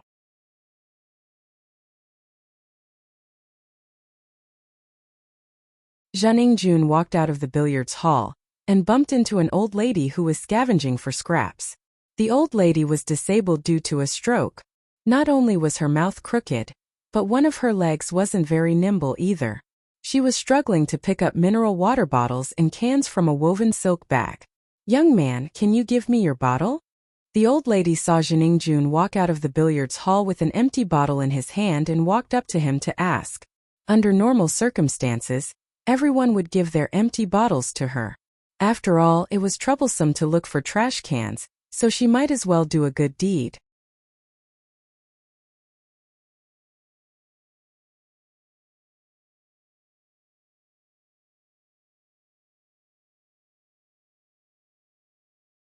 Chapter 838. Chapter 838. Shu the Prophet. How could the old lady be Zheningjuan's opponent? She was already old and didn't have much strength. Coupled with the fact that she was partially paralyzed, she loosened her grip and the woven bag flew out. The bottles and jars inside fell all over the ground. Ah dash, the old lady screamed and looked at Zhengjun in fear, but she didn't dare to retort. She thought she met a hooligan. After all, she met unreasonable people like him before. The old lady could only swallow her anger and looked at Zhengjun sadly. She lowered her head and stumbled to pick up the bottles on the ground. "Fuck, I'm so unlucky." Zhengjun casually threw his bottle in front of the old lady and said fiercely, "Here. Trash picker." Mengyao, Yushu and Linny just walked out of the billiard hall and saw this scene from afar. Miss frowned and felt that Zhengjun was evil. How could he treat a weak old lady like this? However, before Miss said anything, Yushu objected first. "Hey, how can you be so mean? Do you have any sense of civility? How can you treat the old lady like this? Can't you see that her legs are not good and she's handicapped?" "It's none of your business." Zhengjun was even angrier. Why did this girl care so much? What did it have to do with her when he kicked the old lady? "Won't you become old one day? Can you guarantee that you won't be handicapped in the future? If you're handicapped and others treat you like this, will you feel good?" Yushu scoffed. It was only then that Linny realized that Yushu had a warm-hearted side to her. Both she and the miss were good people. My family is rich. Why would I come out to pick up trash? Plus, I'm so healthy. How can I become handicapped? It's unreasonable." Zhengjun said in disdain. "There are many unreasonable things. Have you seen an elastic ball before today? Nothing is impossible in front of me. The invincible beauty Shu." Yushu blinked. "Who knows, maybe you'll become like that old granny, and the old granny's illness will be transferred to you. Right, shield bro? Psycho." How could Zhengjun believe Yushu's nonsense? With a cold snort, he turned around and was about to leave. "Wait, why is your back dirty?" Linny walked over and casually patted Zhengjun's shoulder. Under the sunlight, a dazzling light flashed across Linny's hand. It was the effect caused by the reflection of the silver needle under the sun. "What do you mean?" Zhengjun froze. "What do you want?" "It's nothing. I saw wrongly. It's this old granny who is dirty." Linny didn't bother with him anymore. He turned around and walked to the old man's side. He casually poked the needle a few times on the old man's body before withdrawing it.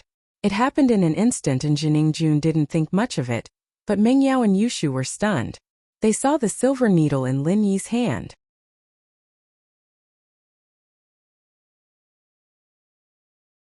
Yushu said that because she remembered that Lin Yi was a doctor, and wanted to see if Lin Yi had a way to punish Zhengjun. She thought that since Lin Yi could cure General Weiwu, he must have a way to punish Zhengjun. "Psycho." Zhengjun complained and suddenly realized that his mouth was crooked. What was going on? Zhengjun touched his mouth in fear, but he realized that the corner of his mouth was curled to the side. He couldn't control it because he couldn't feel anything at all. It was as if his mouth wasn't his own. "What's wrong with me? What's wrong with me?" Zhengjun yelled in a muffled voice. Because the corner of his mouth was crooked, his words were unclear. On the other hand, the old granny suddenly realized that her leg seemed to have recovered and wasn't lame anymore. She was shocked. "My leg, how did my leg suddenly recover?" However, as soon as she opened her mouth to speak, she realized that her mouth wasn't crooked anymore and her speech became normal and fluent. What was going on? Zhengjun was also stunned by the old granny's change. He wanted to walk a few steps to see what was going on, but as soon as he moved his leg, He suddenly realized that one of his legs didn't listen to him anymore. He limped and almost fell to the ground. My leg, why can't my leg work? What's going on? Zhenningjun screamed in fear. Meng Yao and Yushu were shocked as well. They didn't expect that Linny could cure the old granny in such a short period of time, and apply the same condition to Zhenningjun. Yushu was surprised. She was just joking and didn't expect Linny to be so magical and actually do it. Yushu was overjoyed. Shield Bro was so nice to her. If this continued, she would become Fairy Shu and do whatever she wanted. Ha! Look at how accurate my words are. People call me Prophet Shu. Look, I told you that you could understand the old granny's feelings if you were disabled, but you didn't believe me. Are you alright now? The old granny's illness has metastasized. Wahahaha. Yushu pointed at Zhenningjun and laughed excitedly. Which angel bro showed up? This is great. Zhenningjun was shocked at first, but after hearing Yushu's words, he looked at the old granny again. The old granny was no different from a normal person now, and his symptoms were exactly the same as the old granny's. What was going on? Was he really being punished by the heavens? Thinking back to the unbelievable things that happened today, Zhenningjun looked at Yushu in shock. Was this person even human? Was she a deity who came down to the mortal world to punish him? Otherwise, why would everything related to her become unreasonable and couldn't be explained with common sense? The illness metastasized? This didn't conform to modern science. It was possible that it was an infectious disease, but how could the old granny's disability be contagious? Zhenningjun's heart was filled with horror. What did you do to me?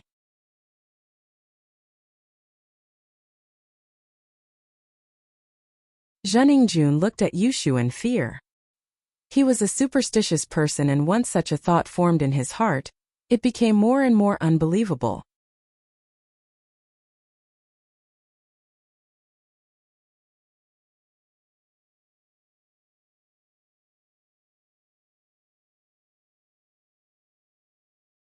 Chapter 839.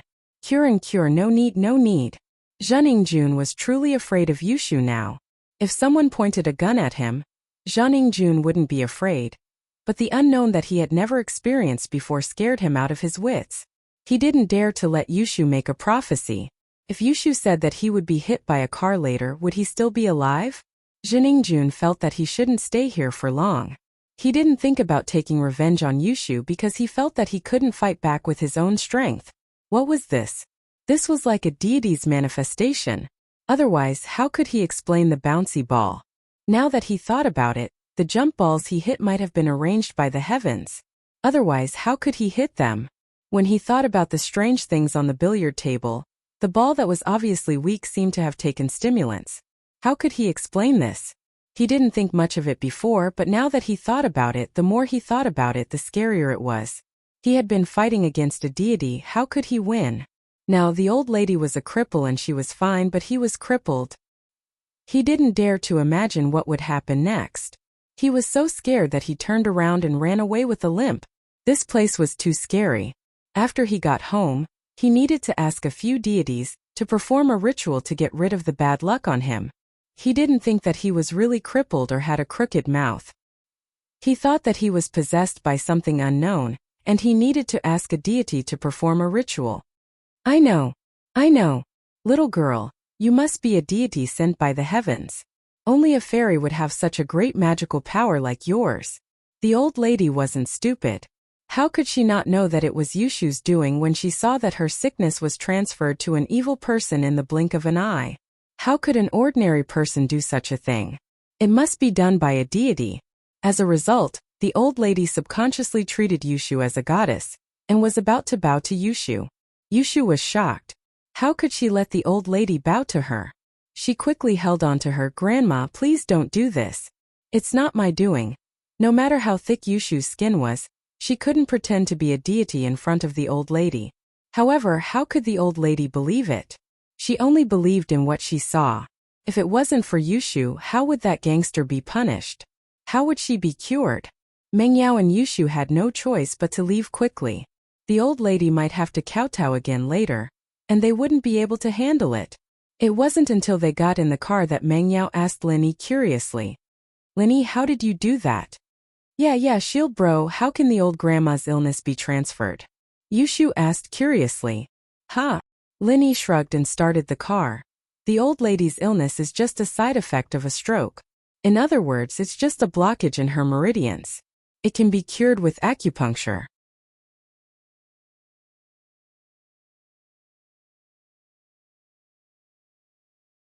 It's just that her family is poor and she hasn't been to the hospital before. Linny was right. The old lady's illness wasn't an illness. It was just a side effect of the blockage in her meridians. Therefore, acupuncture could be used to cure it. However, in order to cure it instantly, Linny had to transfer energy into her meridians. However, Linny didn't tell Mengyao and Yushu because they wouldn't understand even if he did. What about Zhening Jun? How did he suddenly get the same illness as the old lady? Mengyao knew that Linny was a great doctor. Her poison and General Weiwu's injuries were all cured by Linny. However, it was easy to cure but hard to cure. How did Linny create the illness for Zhening Jun? Oh, it's the same principle. I used acupuncture to seal a few of his meridians, Linny explained simply. In fact, he used energy to seal the meridians which caused the current situation. I see. Yushu suddenly understood. There's so much logic in it. Shield bro, what's with the pool? Pure energy. Linny didn't know how to explain it and could only blame it on pure energy. Oh, Yushu knew about pure energy but didn't know much about it. She didn't ask further after hearing Lin Yi's explanation. Zhening Jun didn't dare to stay any longer and hurriedly went to find his father Zhan Dazhou. Zhan Dazhou was shocked when he saw his son Zhening Jun's condition. He was still fine when he left the house in the morning. How did he turn into such a miserable state when he got home? What was going on? Dad, today's incident is really strange. I've never encountered such a weird thing. Zhening Jun didn't hide anything and told his father everything that happened today. Dad? How is this possible? Doesn't make sense at all. Did he encounter something unclean? That's possible. Zhan Dazhou was in the business of living on the edge and he was more superstitious. After hearing Zhening Jun's words, he also felt that it was unbelievable. Elastic balls and such didn't make sense at all. You mean those two women might not be humans? Fairies? It's possible. Zhening Jun quickly nodded. Those two girls are so beautiful. How can normal people look like that? I've picked up countless girls but I've never seen such a beauty. Now that I think about it, there's something wrong. Zhan Dazhou took a deep breath and turned to Zhou Tiandi who hadn't spoken a word. Brother Tiandi, what do you think? Zhou Tiandi didn't know the truth and didn't know which deity Zhening Jun offended. He was worried that his son, Zhou Ruoguang, was in trouble as well, so he was distracted. I think Brother Dazhou's guess is possible. Maybe he encountered something unclean? Brother Tiandi, do you know any deities? Do you want him to do the ritual for Ingjun? Zhan Dazhou didn't dare to delay. It was better to solve this problem as soon as possible.